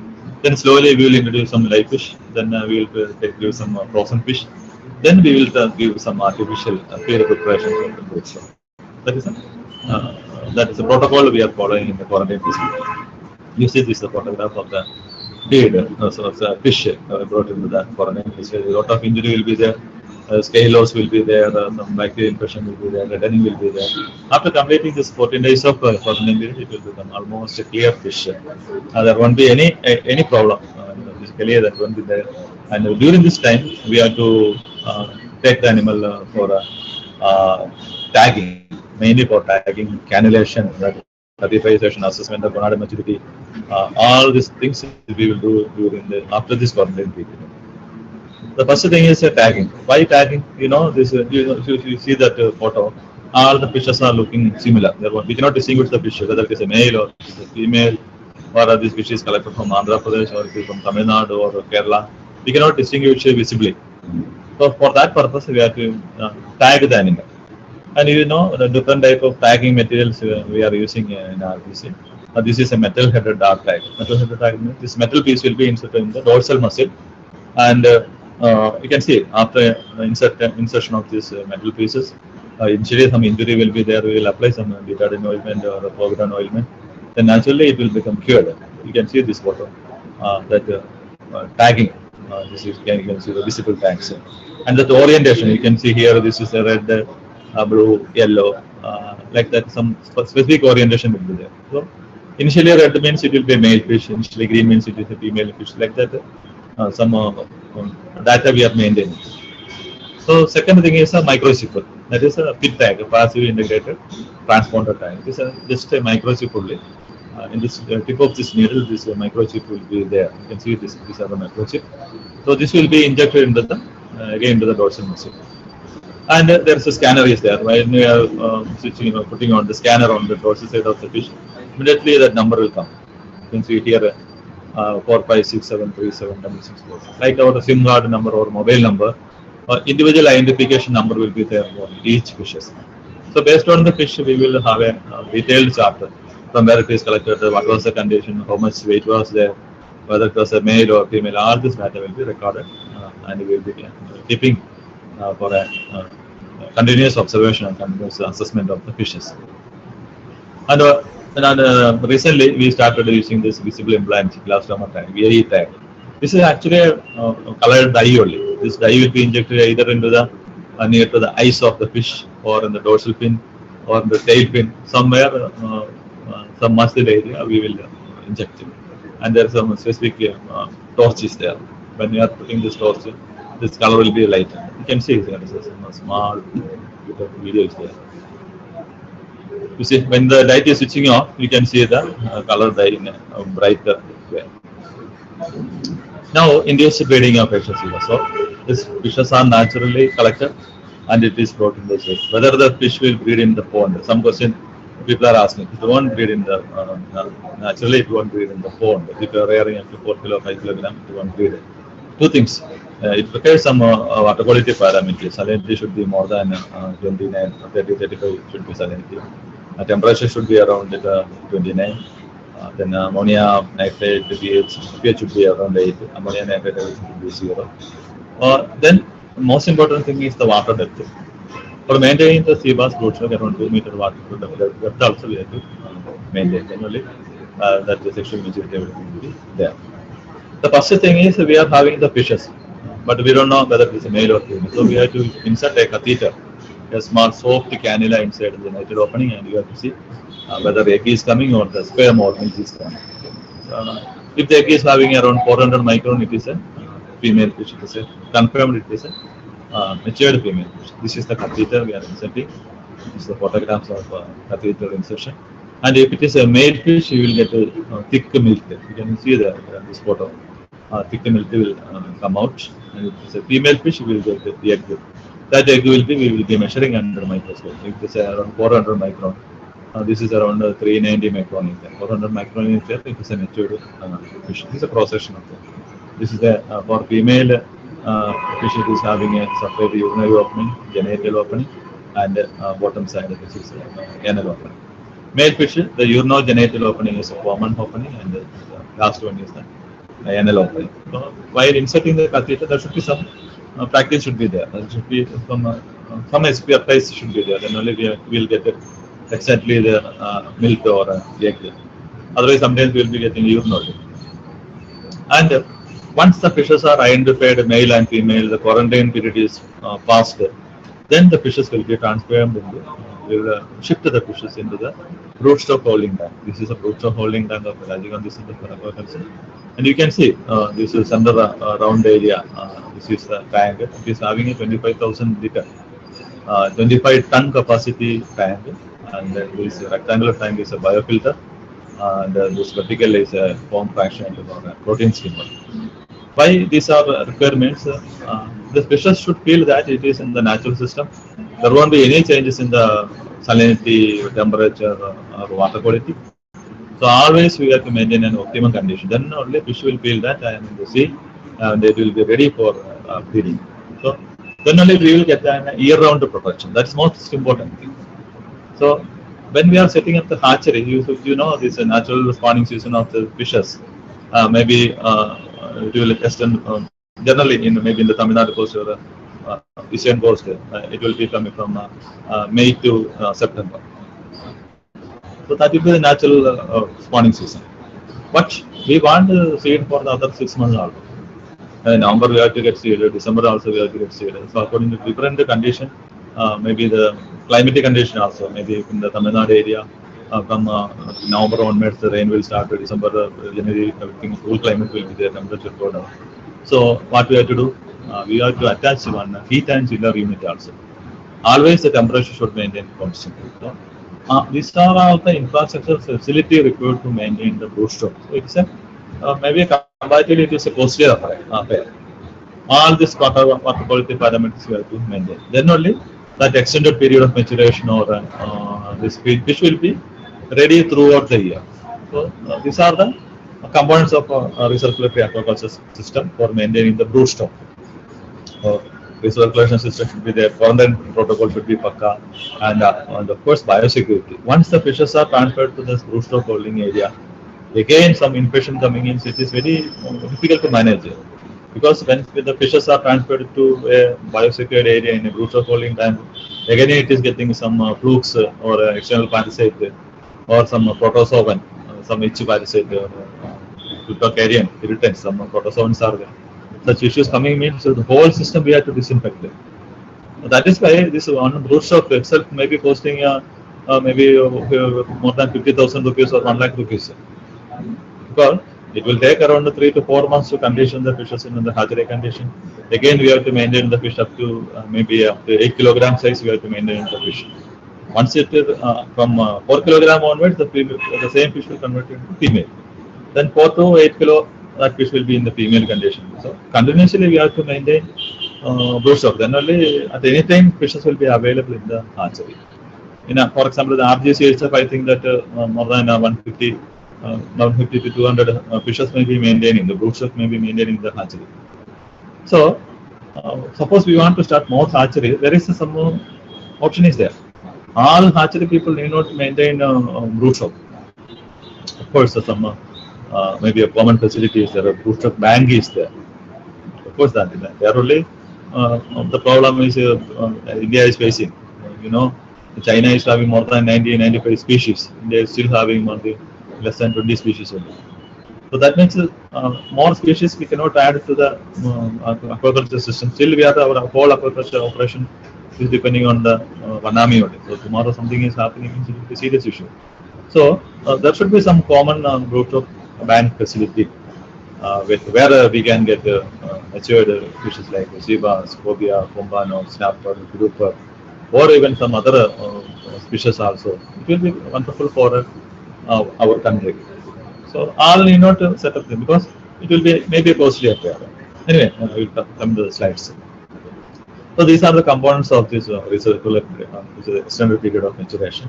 So recirculation is there, biosecurity is there, quality brood stock is there. Then only we will get the extended period of maturation. These are the general parameters I told. Temperature should be around 29 degree, salinity 33 degree, pH 8, ammonia 8, and biosecurity plus ambient water quality. So these are the basic things required for maintaining a hatchery operation. So coming to this spawning, so we know that what we are doing, I will do catheterization. After catheterization, we will decide what is the egg size of the female, whether the milk is oozing or the male fish is having very good milk. Then we will give induction of spawning by giving LHRH hormone, luteinizing hormone, releasing hormone. So this hormone will be injected to both male fish and female fish after giving injection in 36 hours. Today morning we are giving injection. Tomorrow night the female fish will release the egg. Same time the male fish also will release the milk. So fertilization will be taken place in the water. So fertilized egg will be floating on the water surface. So then another 14 hours it will take for hatching. So you see this fishes are spawned, fertilization taken place, and after 13 hours, these eggs are floating on the water surface. This is a stereo microscope photo of this fertilized egg floating on the water surface. And this is the hatched egg. So you can see the head portion is there, yolk is there, tail portion is there. Mouth is there, but mouth may not be. The first day the mouth is not open. Second day only the mouth will open. Now the issue comes that mouth is open, the animal has to feed. Generally, the second concern starts there. When the mouth is open, it is having a mouth size of around maybe 60 to 70 micron only, very small mouth. And even the rotifer may be having a small rotifer. There is two types of rotifer, brachiones, two species are there, smaller one, two straight, smaller one and a bigger one. And it is having a size of maybe 80 to 120 micron, and bigger one may be around 200 micron. Artemia may be having around 550, 600 micron size. So the different size of diapids are there. Here it can be consumed or we can produce large scale only rotifer. So for production of rotifer, this is the rotifer one single photo. You can see the center portion, green color. What is the green color? It is algae consumed by the rotifer. So maintaining this rotifer, we have to maintain a series of different species of algae. Why different species? Different species having different nutritive value. Isochrosis is there. All this should be the basic criteria of the algae should be it should be less than 25 micron. The rotifer can consume only particle up to 25 micron. So algae should be less than 25 micron. It can be either isochrosis, nanochlorosis, salina, or sophleta. These are the 2-3 species easily available in Chlorella marina. So these 4 species should be there. But other species may be little bigger one, Tunelia, Tetraselmis, Chitoceras, Thalassisera. All these are little bigger one. So it may not be good for this maintaining the rotifer. So what we are maintaining, we have to maintain a pakka life field without any contamination. That algae should be given to this rotifer. Actually, this rotifer is just a media for bioencapsulation. This rotifer doesn't have an individual. If a rotifer, this stomach or this algae is nothing is inside, it means it doesn't have a nutritive value. The nutritive value of the rotifer depends on the algae which is consumed by the rotifer. This rotifer will be given as a feed to sea bass, crab, cobia, pombano, or maybe the species grouper. Everything requires the basic thing, rotifer. Of course, some other species require the copepod also. For example, snapper, grouper, all these things require some copepod also. So RGC is having a very good established technology for mass scale production of this rotifer. Copepod also, some Poitona rigida, some species there is a standardized, well established hatchery of this large scale production. So this is a view of the indoor lab where algae are maintaining. So this is the multiplication process. So actually 1 liter bottle, 5 liter bottle, then 20 liter carboy, 500 liter carboy, then 10 or big volume tanks. This is the multiplication process of algal session. This is a mass scale. You can here also you can see this 500 liter capacity tanks are there, the sides, and this dark green algae you have to produce. This algae will be pumped into rotifer tanks. Then rotifer will be inoculated. Rotifer means it will initially we will maintain the small test tube, then 250 ml, 500 ml, 20 liter carboy, then 500 liter tank, like the same thing. Multiplication there also there. This is the rotifer culture tanks. You can see the rotifer. In some cases, so there is no sufficient algae, we can maintain the rotifer even by feeding with yeast, baker's yeast also we can do. Some ready-made feeds also available for feeding the rotifer. Now you see, initially second day onwards we have to give a rotifer, and up to 8th day compulsory we have to give a rotifer. And 8th day onwards, evening onwards, we will start giving some artemia. So you can see this orange color, which one can see in this larvae. It is some of these larvae already started consuming artemia. This is the artemia cyst. All of you may be knowing artemia cyst is a good quality artemia cyst. It will look like an deflated football. If you are putting this artemia cyst in the water, within 30 minutes it will absorb water and will become a spherical shape. And in under 16 to 24 hours, it will hatch out and some small larvae will come out. This is called artemia nauplea. This nauplea will come out. And you can see this is a 10-day-old larvae. So this orange color is the color of this artemia. It is consumed by the fish. Very transparent. Actually, it is a transparent animal. What we are observing under the microscope. This 10-day-old larvae means it will be very millimeter size only. Maybe around 8 mm, 6 to 8 mm size will be there. This is very small. While hatching itself, it will be having around 1.2, 1.4 mm size. And another interesting thing, this you see while when the fish is spawning, if you are measuring maybe 50 or 100 larvae, each animal will be having different length. It will not be uniform size. That difference in size will be there till end of the culture. If you are maintaining the growth also, price variation will be. That is why Dr. Dinaran was emphasizing. In between, we have to do some varying. This is a 15-day-old larvae, 25 for a 30-day-old larvae. This is the larvae ready for packing. This size is around 30 day old and having a size of around 1.5 to 1.7 centimeter, 1.5 to 1.7 centimeter. And the advantage is that this can be packed more number per bag. The packing and transportation will be easy for this lab. And now will come the crucial phase. You see, I told initially up to 8th day rotifer, then 8 to day onwards up to 25 days we will continue with Artemia. And maybe from 15th day or 16th day onwards we will introduce some artificial diet. So this photo what you are saying is it is a small PVC pipe bottom portion is there. Just a check tray, like a check tray. And what we are doing is some artiminoplay and some 300 micron dust feed we will mix with it. It's a ball and keep on the center of the check tray. So naturally what we the naplay will come outside. So fishes will aggregate there. Fishes will start eating this artificial. They won't take initially. They won't take the artificial. Surely what we will do next time we will reduce the artemia number. We will increase more feed. Finally, what will happen? We will keep only feed only. The fishes will be trained. So this is training is a lengthy process. It will take around 30-35 days. So you can see that this is once the larvae is trained in artificial diet. Very simple. It can be taken into any facility. And you see this photo, what you are seeing is all the larvae is accepting artificial food. And the size of the larvae is around 2.5 to 2.7 centimeter. And that means once the larvae is ready to accept feed, it can be suitable for maybe culture in any system. And another thing, that's cannibalism. Once the larvae accepted, started weaned or trained in artificial diet, it started accepting feed. It will not eat the other fish because it is already trained in artificial feed. The sufficient quantity of feed you are supplying in time. That is most important. If you are giving a proper feeding, it need not eat the other fish. So gradually, once it is trained in artificial diet, after 5 centimeter, if you are giving this proper feeding, means there won't be cannibalism.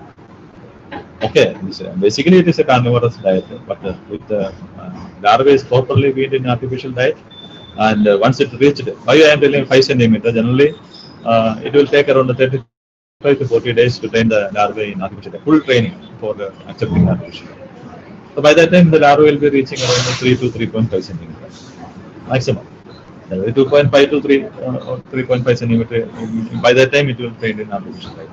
So if you are taking the hatchery around 3.5 centimeter to 4 or 4.5 centimeter larvae means, surely it will be trained in artificial feed. So when the farmer is taking, maybe he is taking into other area, far away, maybe to Karnataka or Andhra Pradesh or any place, the same feed he can also feed there in their facility. It is possible. And this is some photo that this previous photo. This is some auto feeder also we are using. In the labor. So this is just an automatic belt feeder. So once it is pulled, this belt pulled up to the side. Slowly within 12 hours. So this is a 24 hours instrument. Within 24 hours, all the feed will be discharged into the pond. So the animal will be aggregating in that particular point to accept the feed. And after initially we will give with 300 micron, then 500 micron, then 1.2 or 1.8, like that. The different size of feed will be given. And now 1.2 and 1.8 micron is a floating feed only. This photo, what you are seeing is the packing. Packing means this biomass estimation. What will be the average body weight, everything we are estimating here. So initially that basin is kept there, that bowl is kept there, and we are putting 100 ml water added, and we are making the weight up to 400 gram. After reaching 400 gram, we will count how many animals are there. So after tearing the initial 100 gram of water, we are getting 400 gram. Again, means it is 400 animal means it is 400. One animal is having average weight of 1 gram. So this is just for a biomass estimation, for a survival calculation, everything. QG packing also, some earlier we are using this type of estimation. It will be pakka because we are grading with different type of grader, the acrylic grader and one metallic grader is there. So almost uniform size animal will be there. This is the packing. So generally oxygen builder, that maybe one portion, or just opposite to the 5 liter volume, 1.5 to 2 liter will be water. Animal will be put around 100 gram to 240 gram we can keep. But long duration transport maybe 80 to less than 100 gram animal only we will. I am telling about gram animal. It depends on the average body weight of animal, number of animal will be planned.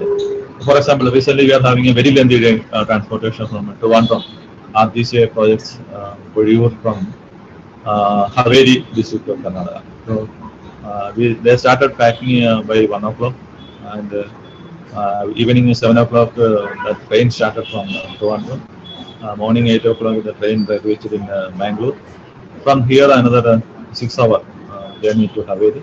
After that we started acclimatization by completing soul stroking. The time was around 5:30. Around 29 hours, not out of 6,000 animal we transported, only 3 animal died. Maybe some mechanical injury maybe happened. It's not due to any oxygen depletion or ammonia. And while transporting, 2-3 things we have to keep in mind. Whatever may be the species, temperature should be bring down to 23 degrees centigrade.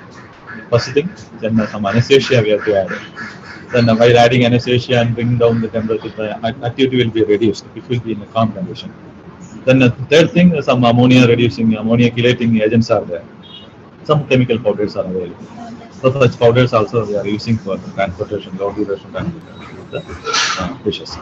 But if you see another method, so this is transport from Tamil Nadu to Harvard we transported, Tamil Nadu to Kerala we transported.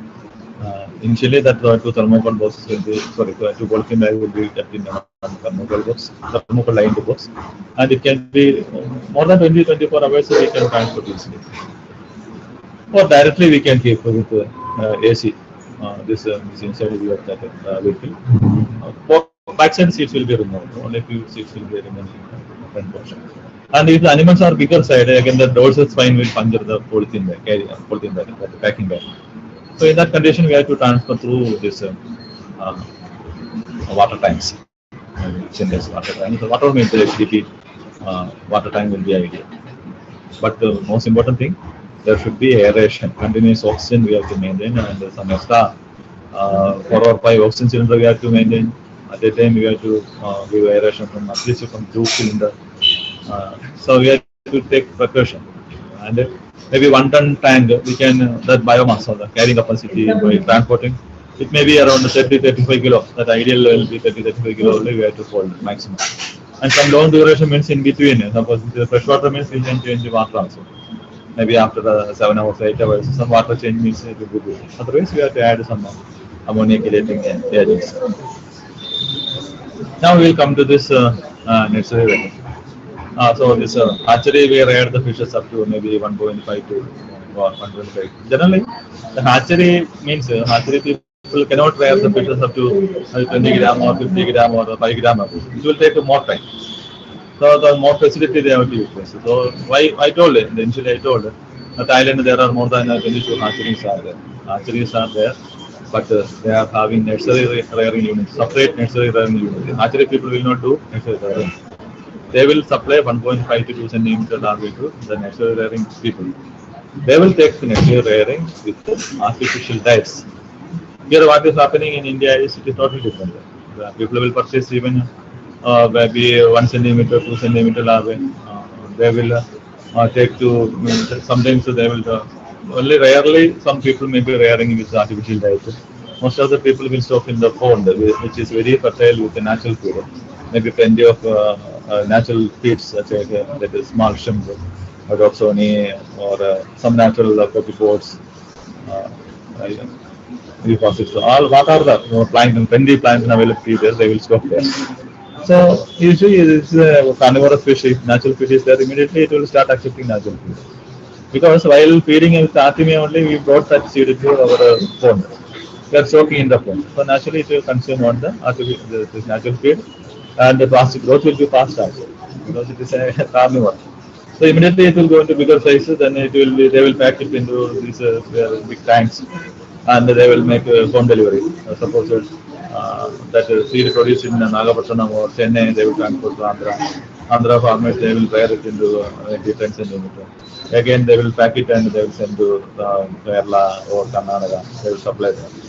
because it is two states, Kerala and Karnataka, there are plenty huge cage culture operations going on with the support of Department of Fisheries and some private entrepreneurs, and they are also doing, society people are also doing large scale farming operation in this area.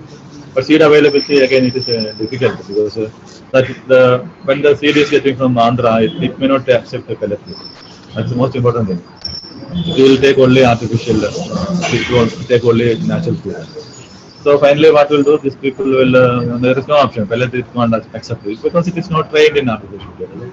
Actually, they will take some fishes, cut into small pieces, and it will give the animal there. So naturally, what will happen that trash fish or low value fish is not that much available here. For our human consumption also, this availability is less. That is an important thing. Then what will happen? That disease chances are there, water pollution is there. This is several viruses are coming through this natural feed. Some norovirus is there. Some recently, so a lot of studies are going on. So better if you are giving pellet feed, it is a pellet trained feed. Pellet trained fish means it is a wonderful idea. You can do farming operation in any condition. It is open bond or a cage culture or open water cage or earthen bond cage, where we can do.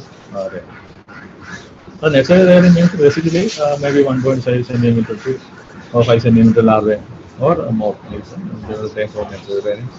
And coming to the necessary rearing methods, there are three methods are there. Suppose some of you want to take a necessary rearing business options. The first thing is indoor or outdoor tanks.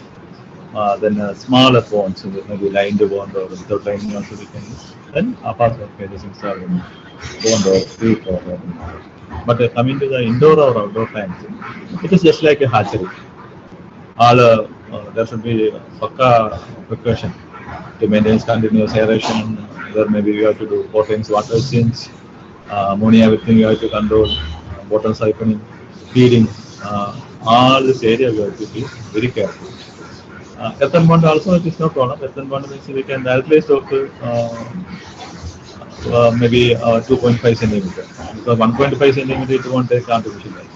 Suppose it's 2.5 or 3 centimeter. Initially, if you are rearing in some papas near to this dike, and after training, generally this fish will be. Suppose you are giving a feed in a particular point, daily it will assemble in that point for getting feed. That is a plus point of this fish. Training in the fish is, even though it is laborious, it is possible. And also this is a photo from the Vatican and also shown. This is measuring in 1 into 1 into 1 meter kappa. This is the basic design of a 1 into 1 into 1 meter kappa. It's a floating PVC pipe, thick pipe, then a single, then one lid also. You can see this photo. There are two type of kappas or nursery cages. 2 meter and 1.5 meter. And this means around 5 cubic meter will be there. This is 1 meter, and 1 meter, and 2 meter. This is a 2 meter, 2 meter. Okay. We can see when we are placing the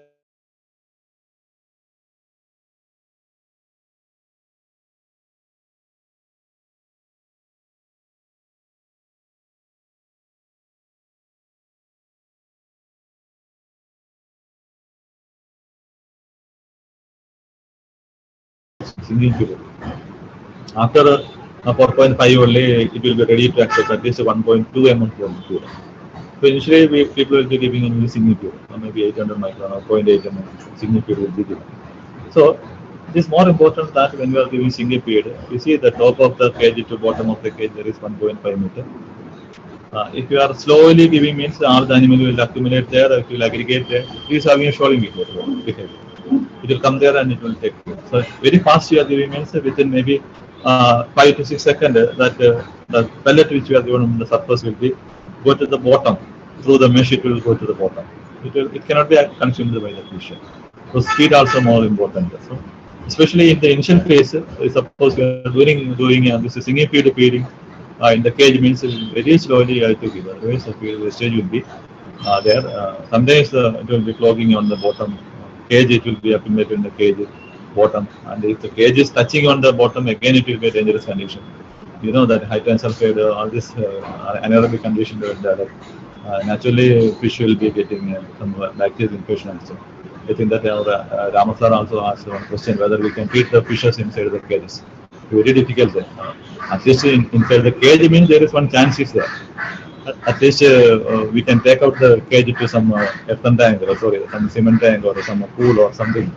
We can give some basic treatment. Again, after repairing, we can put back to the cage. But as I pointed out, this water may be already polluted, or the water itself is having some heavy bacterial infection. Means again putting back the fishes into that water is not advisable.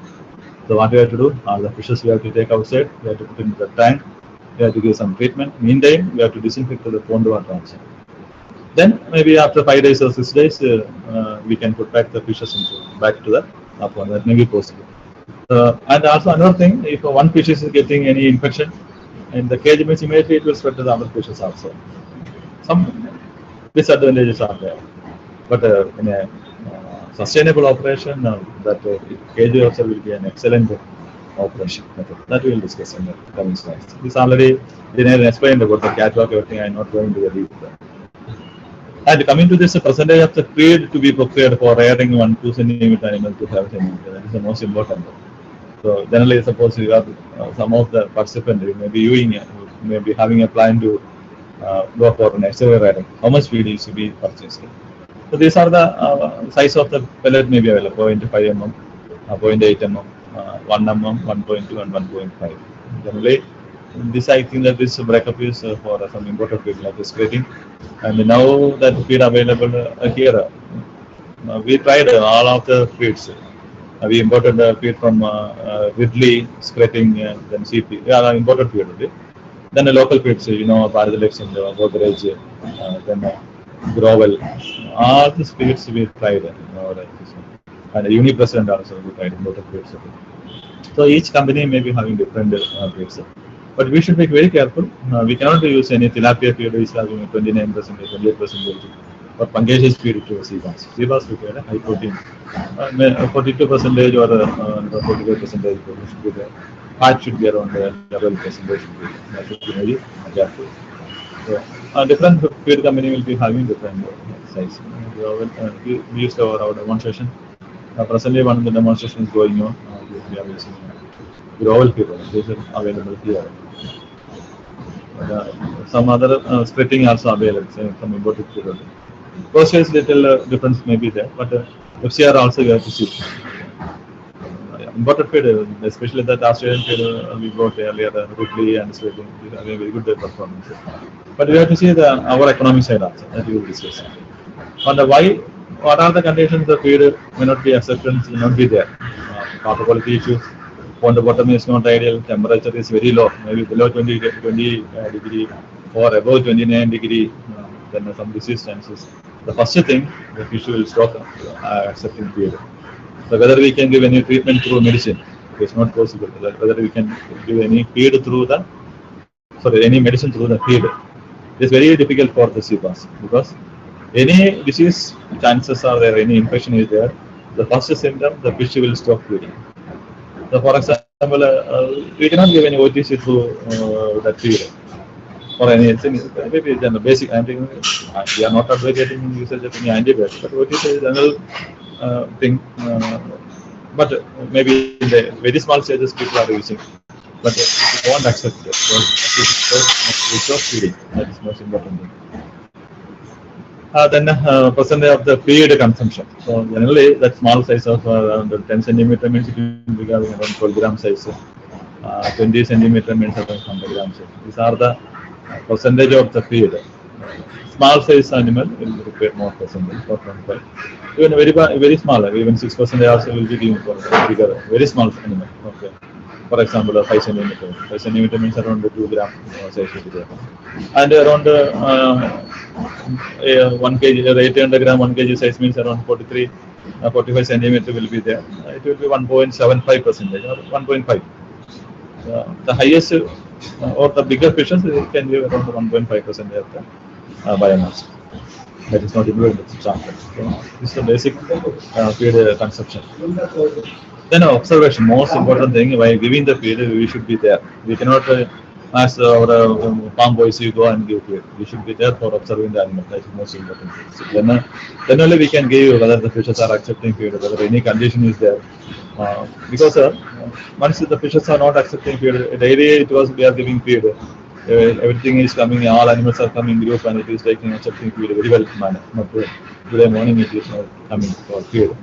And it indicates that there is some issue is there. Maybe the animal is not there, or some it's a brackish water area, means some crab may be cut, maybe made a hole and all the animals may be escaped. Like that, a lot of things may be there. So we have to observe very carefully during feeding time. And with the temperature is below 20 and above 20, 29, not I told 29, not 29. 29 degrees, generally 28, 29 degree will be there in the sunny time or the water temperature. Above 32 means it is not ideal. Don't like to feed also. And 20 degree below means we are having a demonstration. When we stopped our demonstration farm in Haveri, the atmospheric temperature was around 17 to 19 degrees. Night it was very good, 70 degrees or 19 degrees. Water temperature at time up to 22, 21, 21 degree also.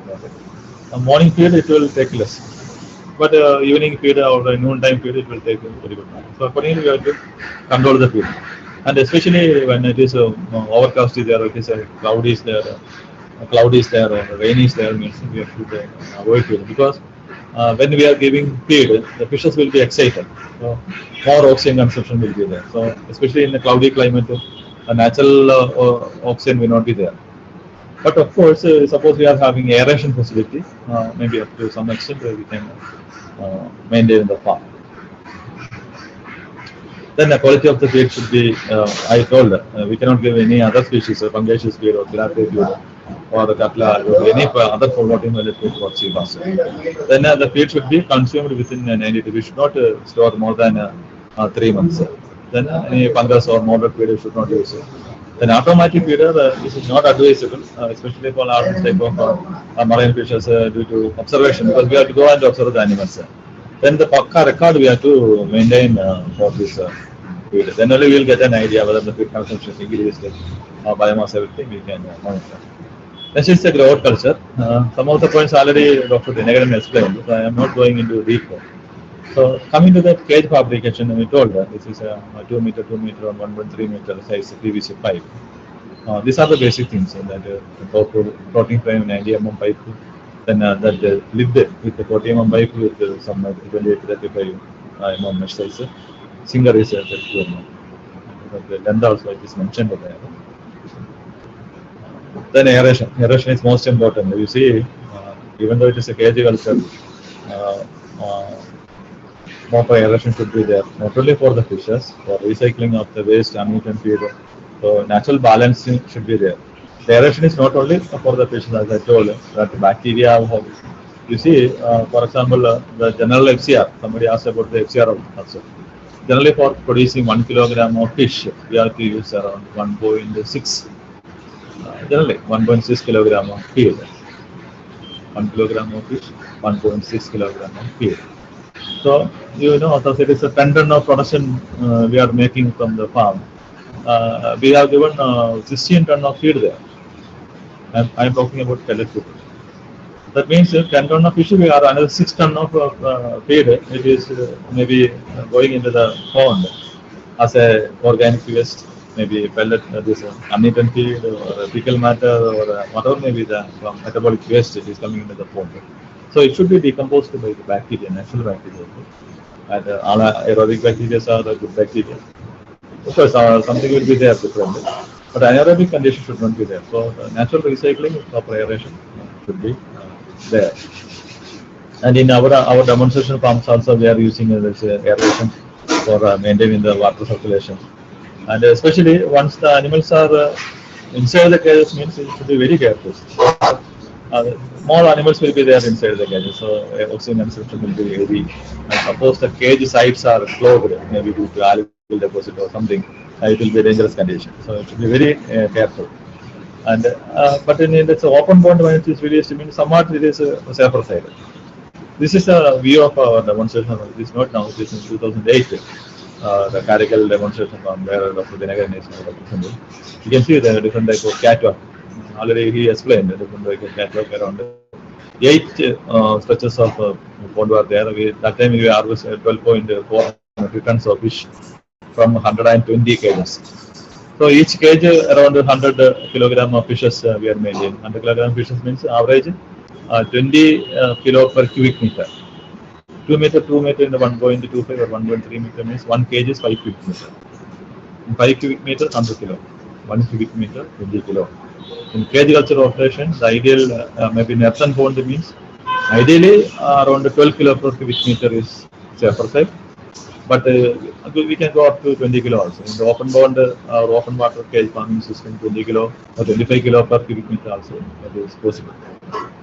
They had already explained. It is for keeping a uniform size animal in the different cages, creating a secure.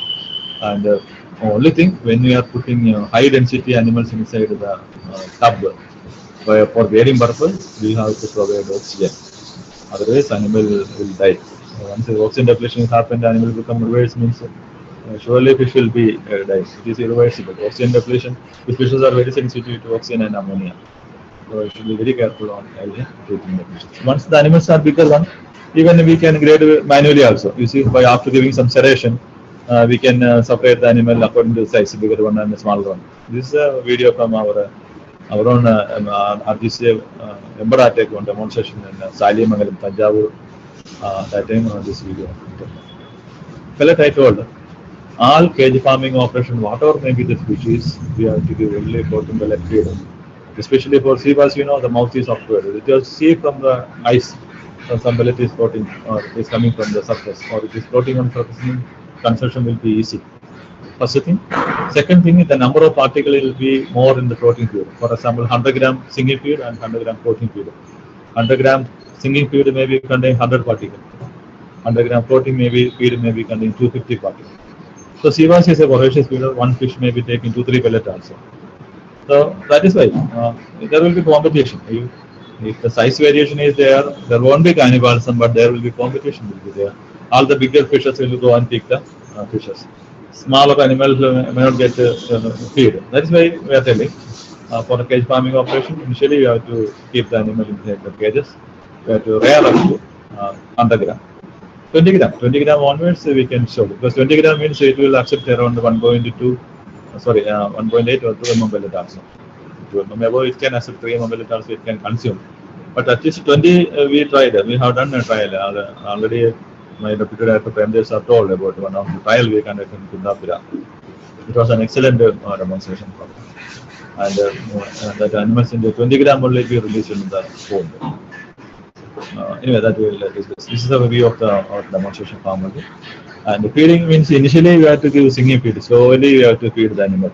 We have to sit carefully. We have to at least we have to maintain. We have to be there for 30 to 35 minutes. Slowly we have to feed the animal. Once it is become bigger means once it is trained, you can see this video. The flashing is there. That animals are coming in a group and it can accept feeding. The next step is protein feed. Protein feed means it is very easy. You just dump the feed and you go. After 1 hour you come and see. I'm not telling. There should be close observation. Even then I am telling that the time in the singing feed means you have to spend the 30 minutes. Protein feed at least immediately it will come and accept, or within half an hour it will consume the feed. That much quantity feed only you have to give the animal. And once it is animal become bigger size means you have to give for floating pellet feed. This is the protein pellet feed. You can see.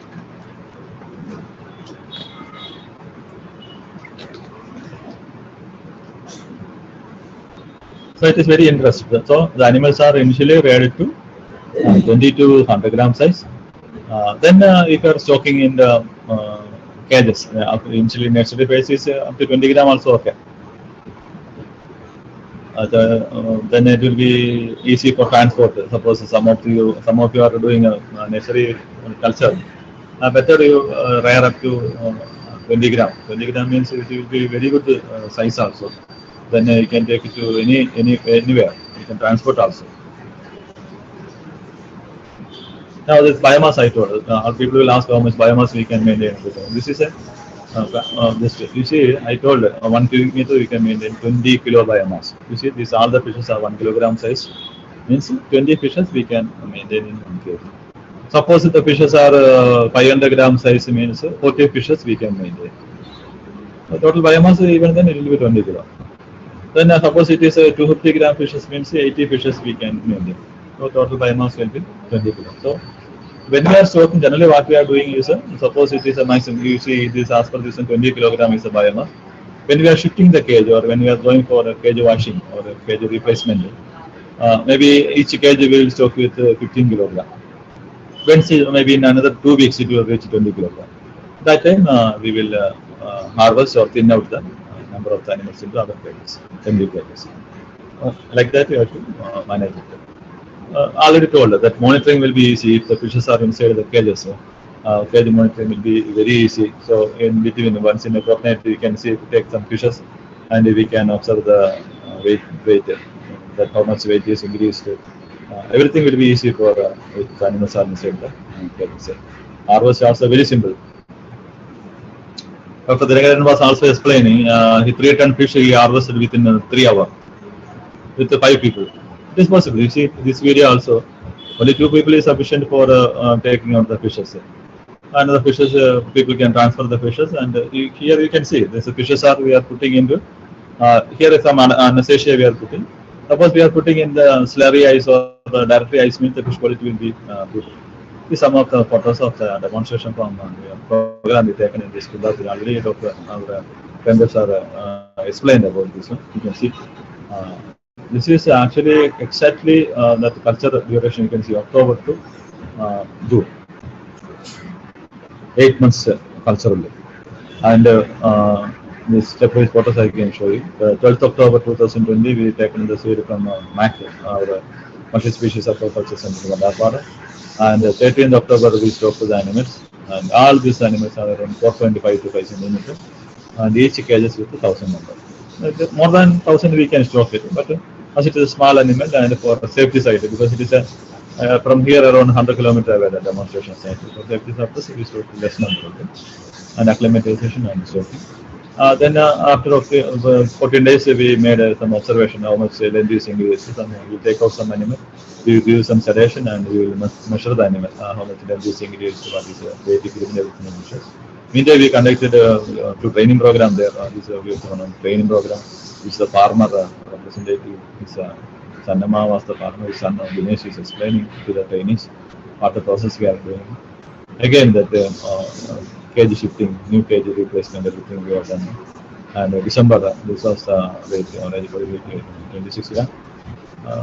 Some around 20, 25, 24, that range was the animal. That time, on 4th December, we have released the animal to the cages. Sorry, open bound. So initially, up to 20, 26 gram, we reared the animal, then we released the animals into the open bound. Then we conduct another meeting there. We explained this as developments of our done. Then again, you can see that the size of the fishes in this growth of the animal.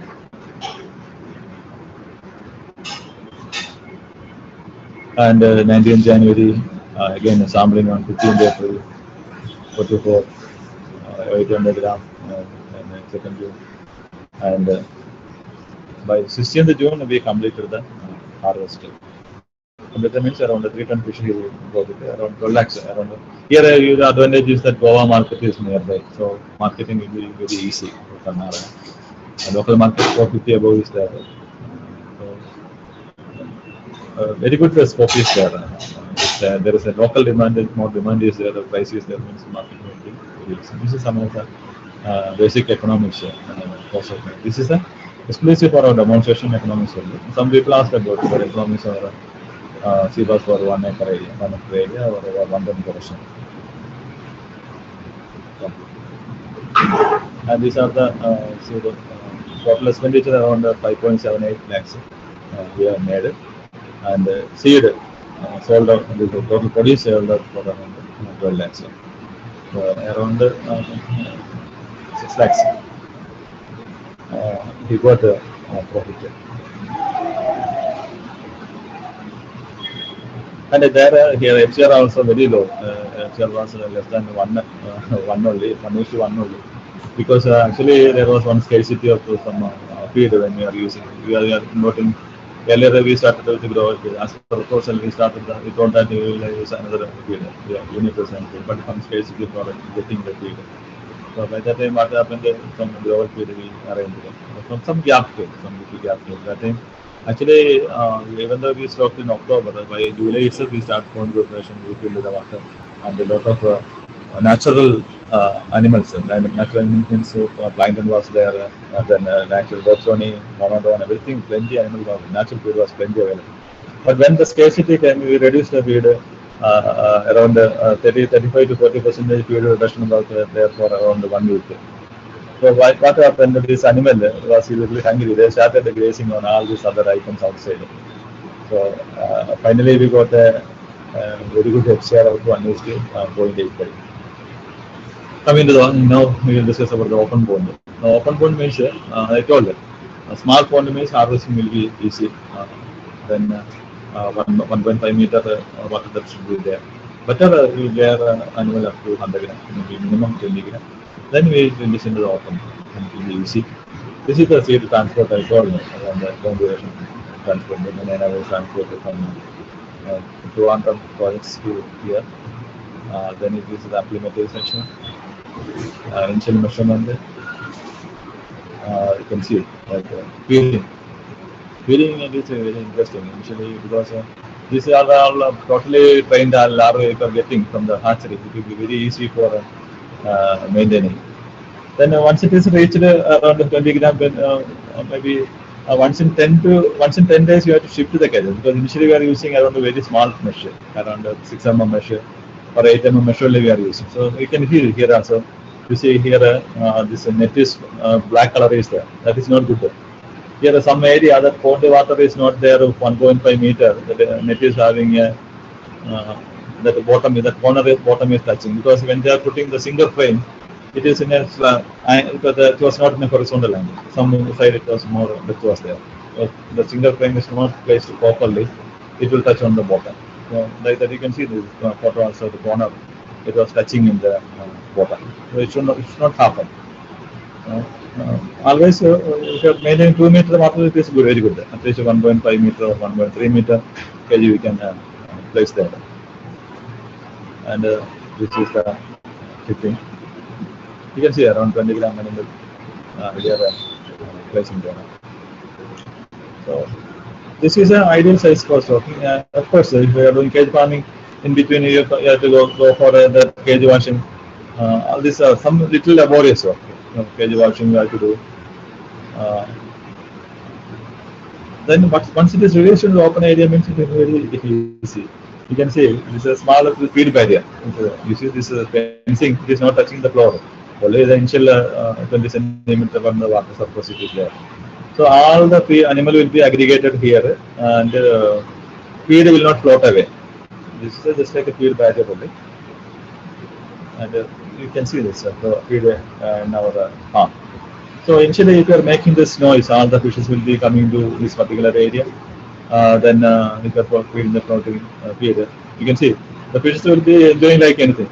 And by jumping this fish, you have to see what is the size of the fish. So you can see if you are seeing in a slow motion, you see when it is jumping outside of the water, you will get an idea of that the fish is having around average body weight of maybe 300 gram, 350 gram. So that is only possible. This is the percentage feed size, and what is the percentage of the feed required. For example, suppose we are importing around 100 kilogram of total feed requirement for growth is 100 kilo. This much percentage different fish grade you have to purchase. And of course, some probiotic application, as we discussed already. So, water quality maintenance, everything we have to do in a proper way. Proper aeration should be there. Probiotic application, we can reduce the water exchange. Maybe a semi-closed system we can follow. So there was the instance of disease. This I am just sharing one photo. It's not our photo. It's from Thailand. We visited there. We have seen several farms there. Sea bass farm only. And you see that the production in 1 hectare area they are producing around 22 ton, 22 to 24 ton sea bass per hectare they are producing, and they are using a long paddle wheel aerators they are using. You see that feeding. when we went for that day, they are using around 6 bags of feed at a time. This is a feed barrier. And sampling also very simple. Just to put one lift into that's all. So plenty of fishes will be there. Some fishes will be coming. We can see that what is the size of the fish. Everything. Open pond harvesting, I'll be told it is laborious. More people have to engage for harvesting the fish.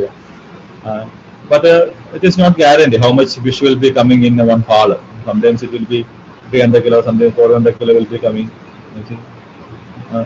Continuous marketing means if the fishes are inside the cages means it will be very easy. For example, we know exactly my cage number 48 is having around 80 fishes, each is having 1.2 kilogram. So marketing will be easy. But here open pond means we have to put the gill net or drag net. There is no guarantee how much fishes are coming from the netting. And also that quality of the fish. You see here maybe mud will be missed on the water surface. Sorry, the fish surface. That appearance cannot be that much good. But it is a cage means it will be very fresh look will be there.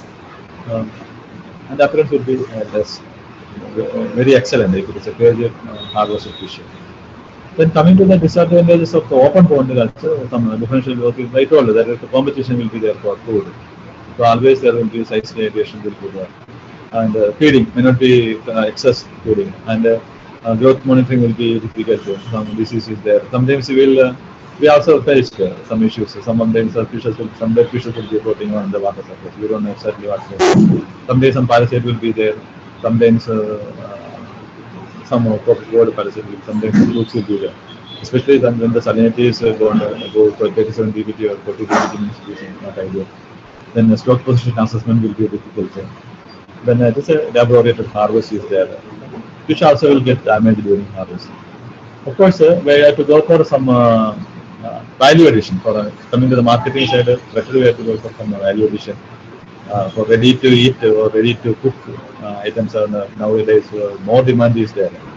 So I think that you're going to be remembering. Some of you maybe attended our Aquaculture, all these events organized by Embara. The RDC are having a very good some stall where live fish, frozen fishes, the fillet meat, then prepared items are serving. We got a very good income also.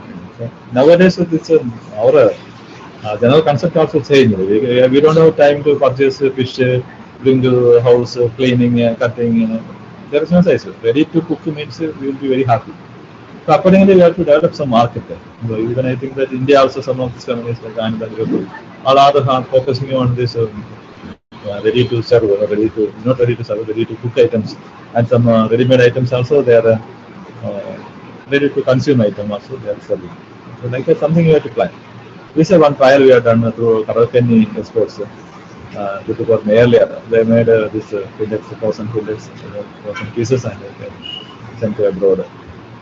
And of course, coming to this business option, surely there will be two options are there. Suppose some of your participants can take some fingerling rearing. There's a 4 mm to 5 centimeter larvae rearing. It will take around 30 to 40 days. But only thing, this is a 9-day-old larvae, so it requires artemia. You do not maintain the rotifer or micro. Only from artemia onwards you can continue the rearing. Then fingerling rearing to 50 grams. Suppose you are taking this 5 centimeter larvae and making it 20 gram or 50 gram or 100 gram. This is a very good option. You can make some business option. Some tanks are there, some water exchange facility, aeration facility, some water treatment facility there means easily we can adopt this technology. And this 50 gram of fishes we can use for the cage culture or it is for open pond culture if it is possible. This coming to this economics, this is Rdc economics only. Simple thing. One question also there, Ramasar was asking me what will be the economics. Simple thing.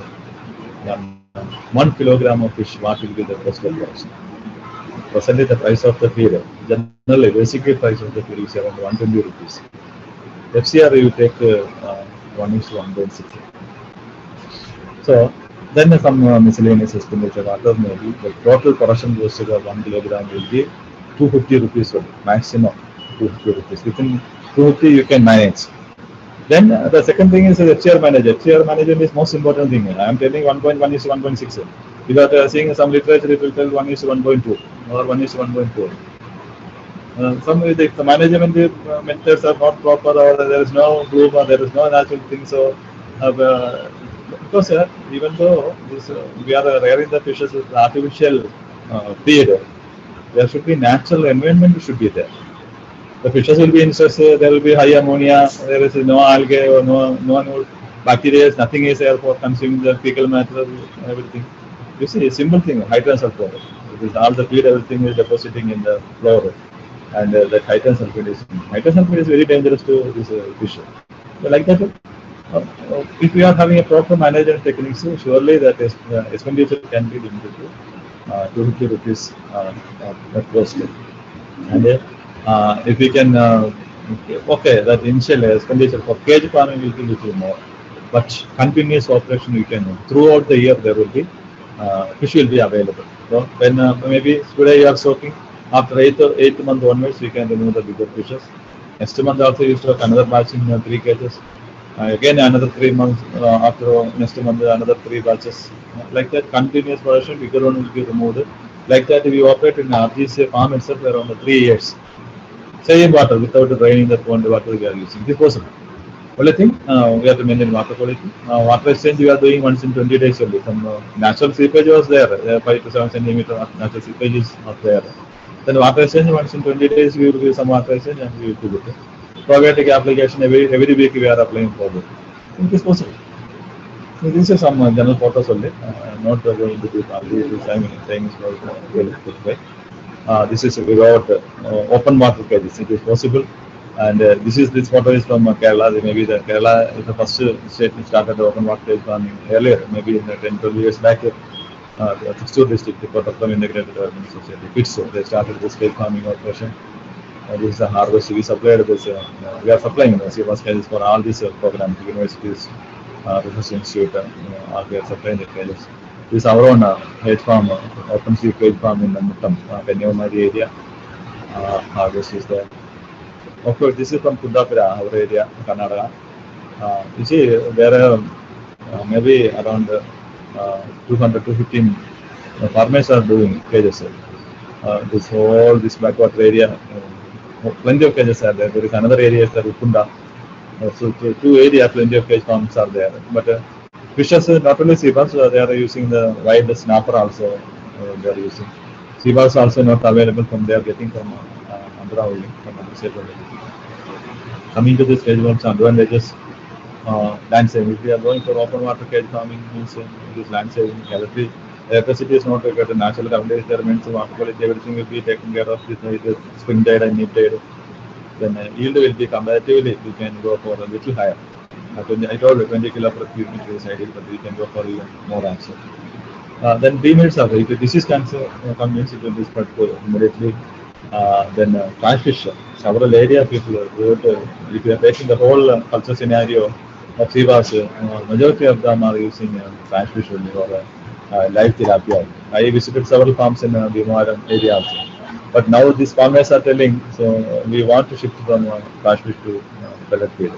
Because maintaining the, storing the fish is very difficult. And this tilapia is that much, it is not available. Earlier the tilapia cost was 8 rupees. Now in some area it is 30 rupees it is coming. And FCR, if you are using trash fish or low value fish, it will be 1:1.5 or 1:1.6. That means 1 kilogram of fish, 5 kilogram of this low value fish, trash fish we have to use. So then, okay, some days that my value wise it may be less, but the risk caused by this trash fish or low value fish, the environment, the biological load, the bacterial load, or the disease chances, or pollution chances, and the availability. Throughout the year it is not available, fish is not available. For our consumption, fish is not available. And for continuously the fish will be in hungry, it will attack each other, uniform size will not be there, a lot of fishes will be coming there. But some farmers are doing 1 kg they will keep for sea bass farming and 2-3 kgs for this trash fish, maybe tilapia farming, wild tilapia farming or something. But if you are calculating the unit area production, it is very less. So that 3 kgs also, of course, this kg, 4 kgs they can use for commercial farming if you are using pellet feed. Productivity will be more. As Dinavaran told, you will get more than 98% survival if you are using only pellet feed. For the last 20-21 years, RGC is using only pellet feed for rearing sea bass. This are not going into deep. People, you may be knowing that this aquaponics and it can be integrated with the sea bass farming. In 2014, we have done the first trial of aquaponics with the sea bass in Palakkad district of Kerala state, that Kimberling there. And he taken the farmer taken up the remaining fishes also for further rearing. But in between, some electricity failure happened, and around 300 gram size some mass mortality happened. But it is possible. Nowadays, technology is very much improved. Tilapia is excellent species for aquaponics. We have done some trial with the sea bass also in our vicinity in RTC. So anyway, sorry, I'll take some extra time. No problem. For some further queries, you can note down our email ID also. Anything you can share, you can contact with us. Thank you, Ganesh, for your excellent presentation. Ganesh, can you just stop the screen sharing? Yes, sir. Now we are at the end of this online farmers meet. We can have the Q&A session next. We have received a few questions. We will answer one by one. I request all panel members, especially Wilson sir, Ganesh and Raga in the floor online. Wilson sir, am I audible? Are you there, sir? Yes, I'm there. You are ready. Okay. So the first question was from a friend called Shyam Radiant Church. He was asking about. I will share my screen so that everybody can read it. Is it visible to all? Yes, sir. Visible. So this is a question. I think most of the part has already covered in Ganesh presentation, but still he's asked certain questions related to the protein percentage and all this. Ganesh can answer this. Please, Ganesh. Yes, sir. Protein percentage already we explained, sir. Around 42 to 45% protein is required for sea bass feed. Then cost of feed also we told now that India now this global is having production here. I think that Ananda Group also coming up with some sea bass feed. Global feed is having around 120 rupees per kilogram is a price we are getting in the farm side. Then production cost also I told. Period of culture is 1 kg. Yeah, that is correct. Sir. Then bioflow, this fish is not suitable for a bioflow system. RI system it is possible. Cannibalism also I told. If it is trained in pellet feed, it won't eat each other. That is 100% sure. If, for example, from maximum cannibalism, we can see below 3.5 centimeter only. Because I worked in the hatchery for around 9 years. I know from 17th day onwards, they will start cannibalism. And once it is trained in artificial feed, it won't eat each other. But in between, if you are failed to feed in time, or 1 or 2 feed you are skipping, because initial stages, then naturally it will look each other. I am very hungry, there is nothing these people are giving. It will look side and finally it will take a comparatively smaller amount. That is why the importance of grader. So if you are grading the uniform size animal and keeping in the tanks means all the animals will be equal size. So they cannot compete each other. Then natural fish density. Density also I suggested him.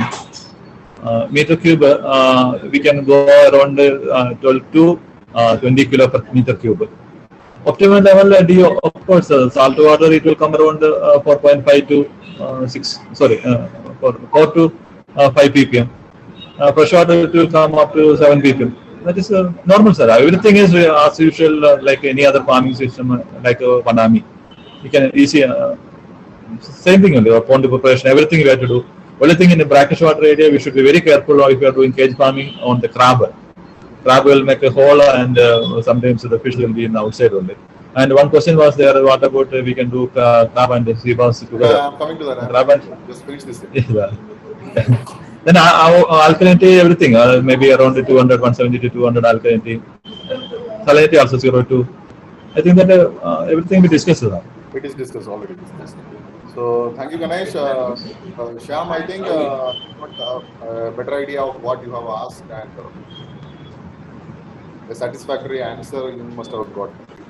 If you have any further queries related to any of these things or any stages of the consultancy, feel free to write to us. We have shown our email ID also in the last slide. You need to show. Sir, Wilson sir, would you like to add something on that? No, he has already covered everything. Fine. Thank you. So in the presentation, he has covered most of the things. Okay, most of the things. That only next point is coming. Yeah, sir. Next thing, what will be the disadvantage and advantages of combined culture of sea bass and crab? You answer, sir. Here only the problem is you cannot do, as in my opinion, in my experience, we cannot do it together in the same part. Even if you keep some sea bass in the cage and do crab in the pond, again the crab will come and cut the cage and it will disrupt the culture. Better to do it separately. That is my opinion. Others are also there.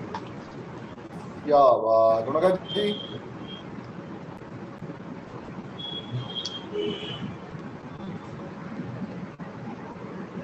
Is there? Or Ganesh, please.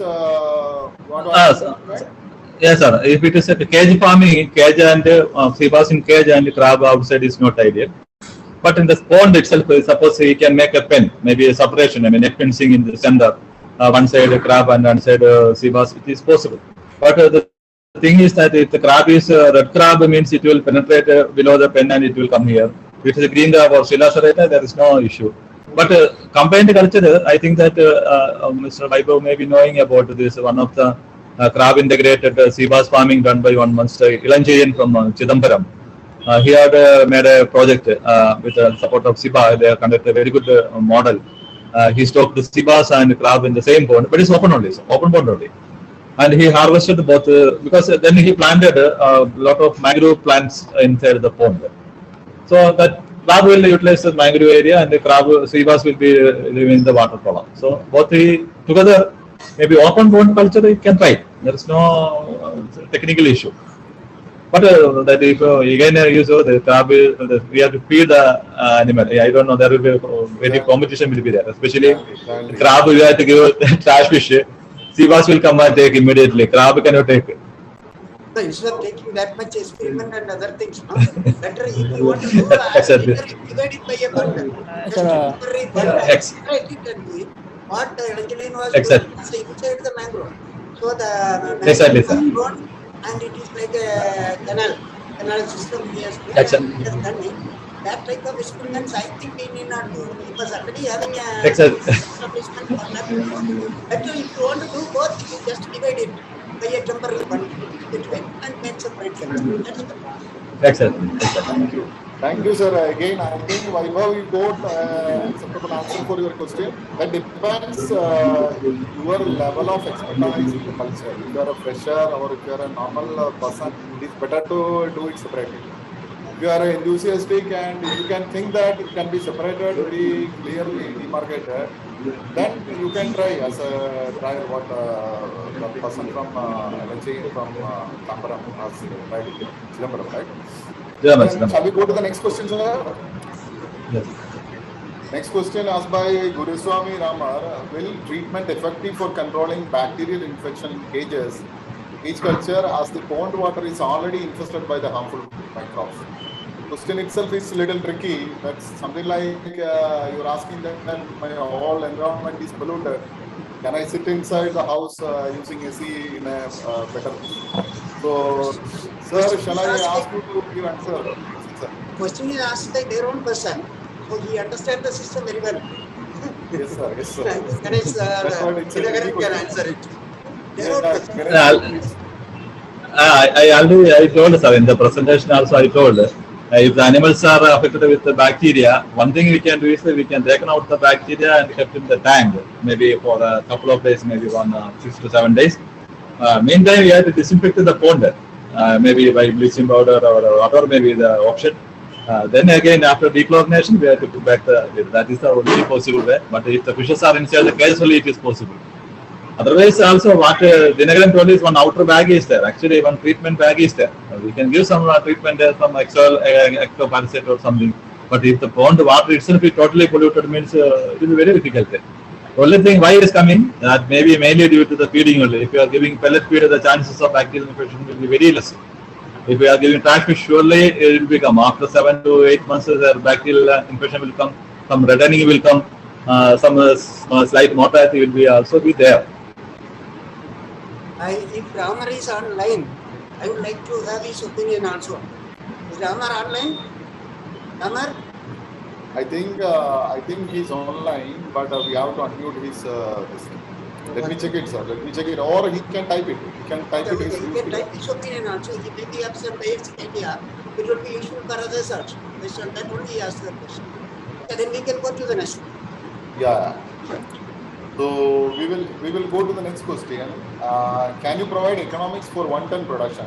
I think it is already covered in the slide presented by Ganesh, which will be useful for new entrepreneur up to take a cage culture. Okay, but still Ganesh can explain a little bit on this. Yes, sir. Maybe that production, two type of production is possible, sir. One is open pond production and one is cage culture production. Of course, in the cage culture production means all the animals will be in the cages only. For example, 1 ton. 1 ton means 10 cages should be there. I told the maximum carrying capacity maybe 100 kilogram per cage. So 10 cages will be there. Each cages will be having around approximate costing for 10,000 rupees. So 10,000 into 10, under 1 lakh rupees, we have to keep the capital expenditure. And the aeration also we have to provide at least. 100 means it is not required. Even then, I am telling, technically I am telling. So some depreciation of this 1 lakh rupees plus aeration, maybe 1 or 2 aerator means 30,000, 60,000 aerator. So 1.6 lakhs will come plus energy. Energy is recurring only. So 1.6 lakhs into some 10% repayment you have to calculate if it is a cage culture. Open pond means no issue. Open pond means comparatively easy. Only having harvesting expenditure some maybe 30,000, maybe some 1,000 or 2,000 depend on harvesting. I think that in a commercial angle, better once if you have spent one time for a cage construction or cage fabrication, it can be used for maybe several years, 10 years or 15 years. We can use the cages. That will be good, and the continuous productivity will be we can ensure. Anyway, we'll discuss with Ramar sir answer. No issues. That is actually scary. We are coming to the next question. This is related to FCR. Many questions are there. Can you please answer it? It's already covered. Yeah, FCR I told sir. Standard FCR is 1:1.6. But I told in our demonstration in Kundapura, what we got is 1:1.85 only. Sorry, 1:0.85. That means I told already there was some natural animals were there in the pond, because we started pond preparation by July, August, and the stocking was in October only. Then after 2 months rearing only, we released the animals from cages to outside. That means a total of 5 months the water was ready with very good bloom. The natural feed, Doxone, Monodone, all these items are there. Some small fishes also there. So when we stopped feeding due to the scarcity, all the people, all these fishes started consuming the wild natural feed. So that's maybe the reason that growth was also very fast, and the FCR also was very less only. But theoretically, what are the demonstration we are doing for the last 20 years in our RGCA? We are getting a standard FCR of 1:1.6. Sometimes it go up to 1.18 also, 1:1.8. But 1:1.6 is a standard we can tell. But we can reduce also, that is different thing. And the question is related to the possibility of doing the culture in brackish water. What about freshwater and brackish water? What commercial feed should be used? Same thing, sir. There is no problem. That feed is nothing related to that salinity in which that fishes are rearing. Only that commercial feed, what are the availability, according to the availability, we can use. Presently, only in India, that globally is available. Some important imported feed like uni president, then splitting, all these things are there. But I don't know, anywhere it is maybe any experiment done on that actual XR, how much it is coming. Then again, anything you have to add? Actually, we used uni president. It is working very well. Whereas Grovel, the feed is good, but still when we are using, first we are using uni president, then we are using Grovel, means it is not accepting. The fish is not accepting Grovel. But initially when we are starting up with the Grovel, they are accepting, but the stage of 5006, when it is coming about 300 400 gram size, the pellet feed which Grovel is making, it's not the dye, the size of the pellet, it is not accepted by the sea bass. And whenever we are seeing the freshwater or brackish water, wherever the fishes are growing, the growth will be the same. What they are taking, what is the protein content is available. Based on the protein content feed only, the growth will be the same. The freshwater or brackish water, the growth will be the same, but only the matter is the protein content of the feed. I think that is also clear. And now when we go to the next question, it is asked by, I think, Amir Hussain. He's from UP, I think. Can you share the production cost and breakup? It is already given. Those things is already given. It's asked by some number only. Name is not there. No problem, sir. We can send a reply by mail. Yes. Like Rdc is already having some 2-3 economics that Dr. Dinaran can share with them. Then the next question is Vijay Kanse. He asked, can sea bass culture in freshwater inland reservoir? Yes, we can very well do. Inland reservoir, when you are doing, it should be better in cages. So can you put some more light on this thing, Gunaga? Please. Yeah. So sea bass culture can be done in inland reservoirs because it is a freshwater. Sea bass can be grown in freshwater also, but you have to take a required permission from the local bodies, either from the Department of Fisheries or like that. Then it is possible. Cage farm, especially cage farming. Yeah, so it's very well possible. People are doing here. Actually, we are having some demonstration in inland water bodies, not in reservoir. Some ponds, we are having some demonstration going on in Haveri district. We are planning something in further inside Bijapur side.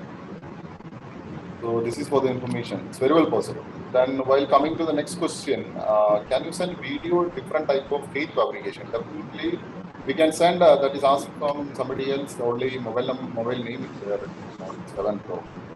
So it is very well possible. We can send the details, the presentation, even slides of cage, how to fabricate with all the measurement and all these things. We can send it. Please mail to us. Then next question, Vijay Kanse. What is the culture time for 100 gram and grow to harvest time? It's also already covered. Sir, would you like to throw something? Actually, in the presentation itself, it was there from 50 gram to 800 gram. It was 180 days or something that Ganesh was presenting. Ganesh? Yes, sir.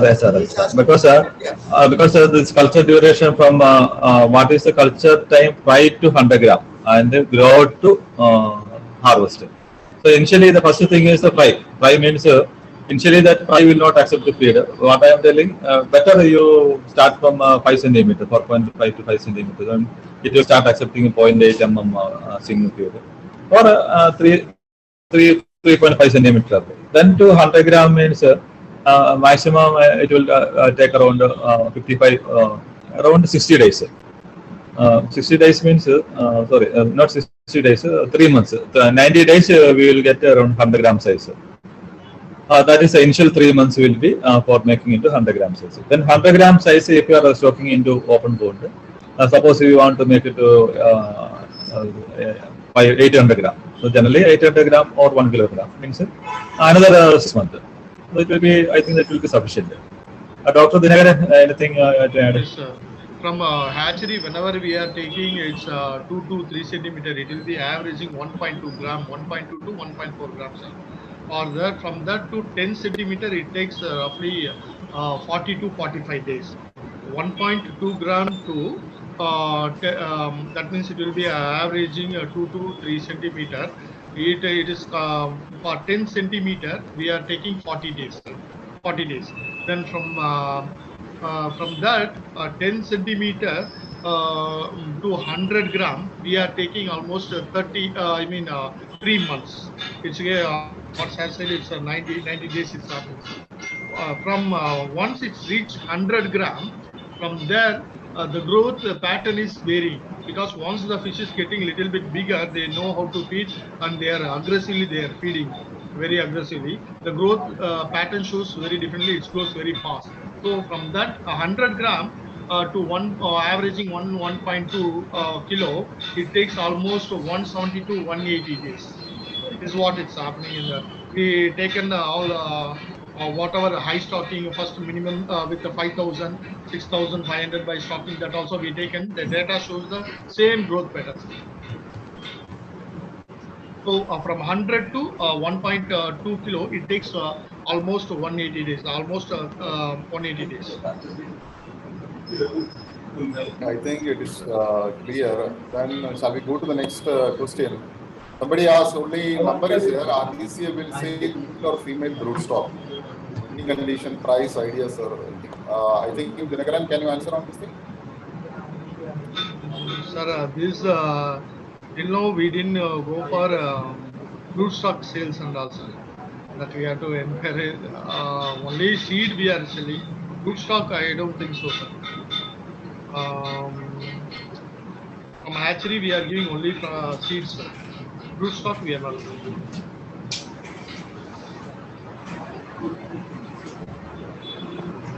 Okay, so then shall we go to the next section from Ravi? But is pellet feeding economical? Ganesh? Surely, because pellet feed is economical means it is we have to see the different aspects when you are feeding the animals with the pellet feed. So general concept is that if you are giving a trash fish or a fish will be grown to maybe in a 2 year growth, 2 years culture, it will reach up to 5 kilograms or 7 kilograms. But only 30% of the fishes will be reach up to this much huge size, and the remaining 70% will be small size, and even the fishes of the very small size also will be there. And if you are analyzing this growth pattern feeding with the trash fish as well as the pellet feed, the main advantage is that there won't be any disease chances. There will be uniform growth will be there, and also that the animals can be marketed very easily if it is rearing inside the cages. Open pond also it is possible. Maybe suppose weekly, suppose 400 kilo or 600 kilo you are marketing into Bangalore or Goa or some nearby your metros. It will be easy. But general concept throughout India, what it is, what general people are thinking that only Andhra this tilapia is available, maybe very less price. This trash fish tilapia.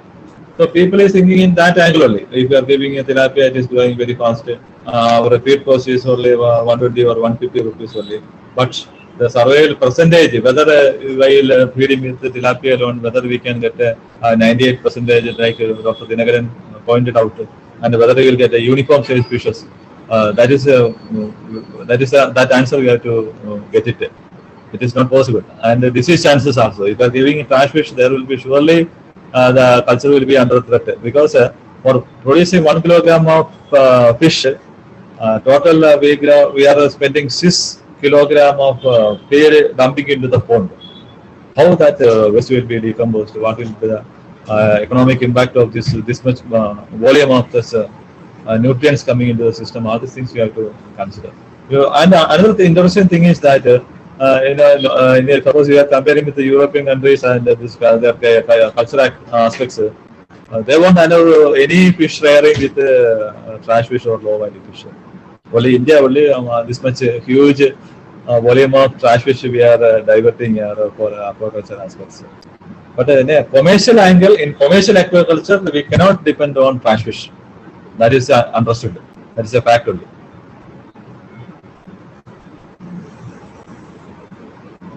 Thank you, Ganesh. Next question is from Chaitanya Patil from Pen, Maharashtra. He's asking the availability of sea bass and tilapia seed from RGC hatchery. What is the procedure? Please state, sir. This seed is available almost throughout the year. It is available in Vallatapadam Center as well as the hatchery Trivandrum also and Vijayawada also. So you can write, yes, Karaikal also. You can write mail to us either to our office or rgca@embeda.gov.in. That detail we will give. The contact details we will definitely will give to Madam Chaitanya Patil. So, shall we go to the next question? What is a probiotic used in the grout pond? Ganesh? Any locally available probiotic we can use. This particular that case I explained in my presentation. That was that time one Aquaculture, one local brand was available in Nagapattinam. That only we used there. But we are not recommending any brand because now probiotic huge research is going on different type of probiotic. Maybe some good lactobacillus basic content probiotic. Water probiotic only we used. That name was Aquaculture. That time we used it. But anything because nowadays people are having more awareness which probiotic will be having a very good effect on water quality management. But here in Haveli, what our demonstration from now, this one ongoing demonstration is there in Haveli district from here around 400 kilometers. Where that we used is that because here that availability was a little difficult for all these aqua inputs. So we purchased some veterinary probiotics and we brewed with rice bran, jaggery, yeast, sugar. Then we applied in the pond. Thank you, Ganesh. Then another question is Shyam again to everyone. He asked about the seed availability throughout the year. Most of the time it is available, but you have seen in from Ganesh presentation how the various seeds produced free from the brooders. So sometimes it may not be available. So better whenever you are asked, you are in need of seed, better to contact the RDC facility, ensure this thing, and then they will arrange to send it. Then while coming to other few more questions came that if you want to culture sea bass on live forage feed, how many wild tilapia we need to stock in culture pond to get 1,999 kg sea bass harvest? It's very funny question. 1,999. You don't want 2,000 kg. Fine. So I think this can be visible to all. This question chat box is visible to all. Yes. So, chat box. Ganesh, can you answer on that? This is actually we are not promoting actually Embeda or RGC. We are promoting only scientific aquaculture, and this forage fish or tilapia for producing 1.999 kilo. That is a very interesting question. You see, this tilapia also. I met several farms in Nellore. Before coming here, I was in Nellore. I visited several aqua farms, this sea bass farms in Nellore district. In one area, what I have seen is there are 4 farms are there. They have purchased sea bass seed from this RGC and they are stocked there. And they told regularly we are giving tilapia. So actually, what is happening is that in a 1 ton syntax tank, they will supply tilapia to the site. So when I reached there, that time one tank of tilapia reached there. It is live condition only they are supplying. So by seeing what I am surprised is that the tilapia, that tank contains around 250 gram tilapia to 2 to 3 centimeter, very small size also. So as per quantity, maybe it will contain 50 kilo tilapia. And as per our feed chart, we have to do 25 tilapia, 25 kilogram of tilapia, maybe as per the FCR calculation or 4% feed calculation. But that live tilapia, it cannot be consumed by the sea bass fishes of 10 centimeter. Because out of the 50 kilo, they are dumped into this pond. This tilapia can consume maybe only 200 or 300 fishes would be. Because that mouth size, the first you have to keep in mind what is the size of the fish, sea bass, and what is the size of the forage fish or trash fish which is coming into the mouth of the sea bass. And next thing is for production of how much tilapia is required. You know, the scientifically, maybe in the old literature published by Shiba, what it is saying that in a 1 hectare area, all these four corners you put some nets. All four corners you put nets, and each corner 75 kilo, 75 kilo, 75 kilo, 75 kilo. That means 300 kilogram of big tilapia you put there. So it is like as a brooder. So this tilapia will, because tilapia want some sand substrate for breeding, for nesting. So it will breed there, and after sometimes that young one will come through the net into the pond area. And after 3 months, you have to stop the sea bass. Then this sea bass will not be given any feed. So initially, the sea bass will feed on the small young ones of tilapia. It will be maybe lasting for that depends on the size of the maturity of the tilapia you put there. There is no, if you are putting a very small tilapia, it will not breed in 3 months. So it depends on the tilapia also. So better you don't go for tilapia. And if you are going for tilapia, you try to get very small tilapia which will be suitable for your fish. Because it is very dangerous. Because in another one of our farmer, he was doing, he attended tilapia training in RGC Kangi. And what after that, what he started is he started a wild tilapia hatchery. Wild tilapia. He is breeding wild tilapia, and he was putting in harpas, and he was basically an engineer. And that tilapia he was giving us a feed. So a lot of R&D is going on there, but in a commercial angle, better you don't go for this forage fish or tilapia, because it may be taking a lot of space. For maintaining one pond of this sea bass, you may be using another 4 or 5 pond of the tilapia. Instead of you start with some commercial angle, commercial operation, it will be good. Actually, our system of culture is not focusing on commercial, immediate income or with less expenditure. We are not focusing on the after effect or environmental impact. On this study, we are not focusing. Okay, thank you, Ganesh. Dinagaram, would you like to add something on that? Yes, sir. Sir, maximum farmers, they want have tons and tons of harvest, but they don't want to put a feed. The thing is, sea bass takes the feed based on the size. Here, maximum farmers, what they do, they capture this tilapia from outside, the bigger size tilapia, and they drop in the pond where we stock the sea bass. The sea bass is small, tilapia is big, means they cannot swallow. Sea bass never bite and eat. They swallows. So according to the mouth, continuously they have to provide a live fish. So regular basis they have to provide. If not, they have to hold 2-3 ponds separately, and there they have to do tilapia culture. From that, daily they have to harvest, and they have to put in the sea bass pond. This has to be done. If they are going only with tilapia, they cannot go for high stocking.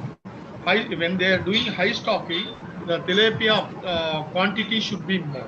So whenever the farmers are asking for a live feed, they will go with the tilapia. We are advising to go with the less stocking density, so that when from another 2-3 ponds, they can, according to the size, mouth size of the sea bass, they can take this tilapia and they can put in the pond. This thing, and regular basis.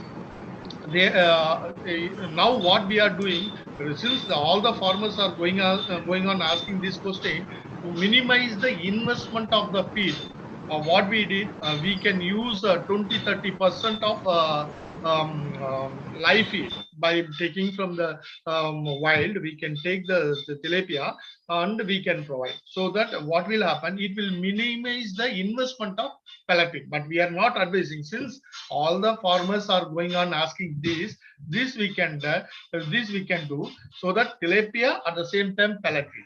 At the same time, when they are taking 1.2 or 3 centimeter, 4 centimeter fish, they cannot bring the small size tilapia from according to their mouths, and they can put in the pond. So what we advise, always a maximum thing go with the pellet feed. To minimize the pellet feed investment, we can go with the 20-30% of with live tilapia. This can help them, but continuous total culture with the live feed means they have to hold 2-3 pond extra where they can do tilapia culture separately. From there, manually they have to take the tilapia and they have to put in the ponds. This has to be done, sir. If not, they cannot have a very good culture. They can use both the pellet feed and live tilapia. We trialed here. Since all the farmers are asking what we did, we went with the pellet feed. Simultaneously, we given tilapia. What happened? The sea bass, once they got live feed, they stopped taking pellet feed. They don't want idli, dosa and all. They want only biryani. So from that, what they did, they didn't touch whatever the feed, pellet feed we did. On the day it particular feed was wasted, we after 2 hours we scooped and we threw down. Then next day what we did, we given a pellet feed. They didn't come and touch the pellet feed because they want only live. So to avoid that, once again we trialed with same time. We given a pellet feed at the same time we given a live tilapia. We confused the sea bass and we given. They are accepting both the live pellet feed at the same time a live feed. Next day when we are giving only pellet feed, they accept it. That means whenever we are giving both tilapia and a live feed, we have to confuse them and we have to give them. By this we can minimize the input of the pellet feed.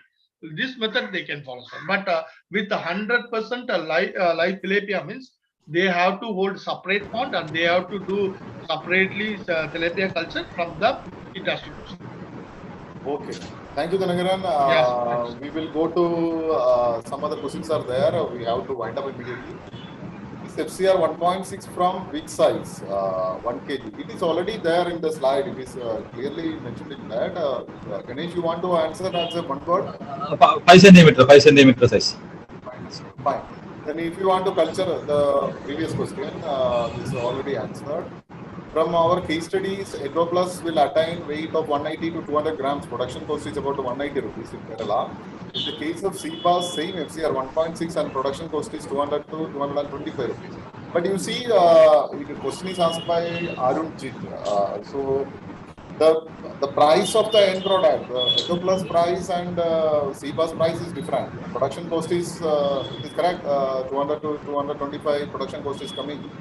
The case of sea bass, but it is fetching a per kg price of 50 rupees. So, Ganesh, would you like to add something? That the production cost what we told is maybe 120 rupees into 1.6. That is 192 rupees only. That feed price. Okay. Feed price is 192 rupees only. Then what are the other things? Just why I told 250. This 8 months culture duration is there. Right? During this 8 months culture duration, some electricity will be there, some labor will be there. Everything I include. That is why I told 250. But if you can properly manage that, maybe after that feed cost and also the number and the quantity is also most important. If you are spending for this 1999 kilo, that expenditure everything will be same only. Almost that labor cost, electricity, everything will be same only. So if you can go for a production capacity of maybe around 6,000 kilo above, or maybe up to 10,000 kilo means surely the production cost will come down. Other than the feed, that if you are dividing by 6,000 kilogram or 10,000 kilogram, I think that it can be same 225 or something we can reach. So that is a fact only because 120 rupees is the feed price is even this some of the important feed is having 168, 170 rupees. Even same this slide is there. They used to, when imported feed, it was 168 rupees per kilogram. So water 1.6 is I am telling a little higher side, not but if scientifically managing 1.4, 1.5 is okay. But I am not telling a very less production also. I am telling just excess only. Okay, thank you. It is, I think it is clear, Arun. Then Shyam again posted a question. Some USA universities have found feathermeat to the extremely well suited for sea bass. Have you tried this? That is a correct question. Yes, sir. That is a correct question only, sir. You see now that fish meal, all of us are this shrimp industry or this industry is depending on fish meal only. So surely, but in India, unfortunately, that feather meal fish, that other chicken waste or butcher waste, we are not all using. In some other countries, that the silage collection centers are there for using for feed preparation of other animals, aquatic animals or some terrestrial animals it is using. But I think that in India, in that research studies in still in nascent stage only, the feather meal, all these things. Fine, thank you. So the last question, can we use 6 into 4 kgs for a grow out of sea bass? Ganesh, please answer quickly. We have to Maybe in open water it is used, it can use that. Why it is 2 into 2 meter we are telling in earthen pond means it is for management easy only, for management purpose only. For 2 into 2 measurements, easily 2 person can even cage shifting or cage handling, cage washing, everything will be easy. That is why 2 into 2 meter is an ideal we suggesting. And even then this 2 into 2 meter, this cage water system we submitted for patent also earlier. But still it is in pending only. But in the open water system, even 3 meter diameter, 6 meter diameter is there, even 200 diameter cages also there in some other countries. Anything, okay, Dinaran? then we'll come to We the can use last 2 into 4 question. we can use. Now recently, Okay. actually 2 into 2, what the farmers say, that is even when they go for Garware for asking what they are telling 2 into 2 that RGCA is using. That is for easy management. Now whenever our farmers are going and inquiring regarding cages, they are telling 2 into 4. That's why all farmers are asking, sir. When they are using 2 into 4, economically the rate is coming down. The reason they are advising them to take, the company itself advising them to take 2 into 4, better you take. The farmers, once again, they are asking whether we can use. Already Sir said it, when we are using 2 into 4, it will be little bit difficult to handle. But when 2 into 2, it is very easy for handling, so that one person itself can lift and scoop the fish, whatever this. But 2 into 4, when they are regularly practicing, it will be getting easy. Exactly. Thank you. So one more question. Along with the sea bass, which other crop can we have? Pros and cons. Ganesh, can you please put a little more on that? Yes, sir. As we have done in our demonstration farm, present demonstration farm, some katla or rohu, they stocked in the outer area, and sea bass inside the cages we have put there. This is a freshwater area. If it is a saltwater area, surely we can go for some pompano. Pompano will be, I think, that ideal. Atropolis also very good species. Maybe all fishes will be in cages. Atropolis in one cage, pompano in one cage, sea bass in one cage. But snapper also it may be possible to do in brackish water aquaculture. But cobia is not suitable. Cobia is pure clear sea water it will repair. I think that it is possible, sir. Okay. Then let me wind up this. Thanks for all the farmers who have actively participated in this thing and asked questions. We hope we justified our part by giving presentation and answering to all the questions. We have answered all the questions. We have not left out any questions. Thank you all for your active participation, and from my superior side, especially from head office side, Wilson sir, and our panelists, today's panelists, resource persons from RDCA as well as from Embeda, all are my colleagues. So thanks a lot. We hope we will have a similar online meeting. Advantage is that which will break the barriers of our jurisdiction, like state jurisdiction, or even few are attending from US also. Shami is from US only. So thanks a lot for your active participation. So Thank you, sir. we are winding up this. Thank you. Thank you, sir. Thank you. Thanks.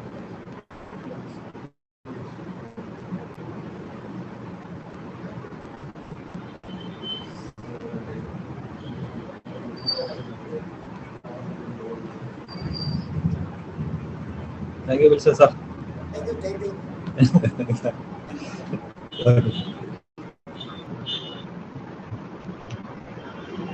Thank you, Dinara. Bye. Thank you, sir. Thank you, sir. Okay.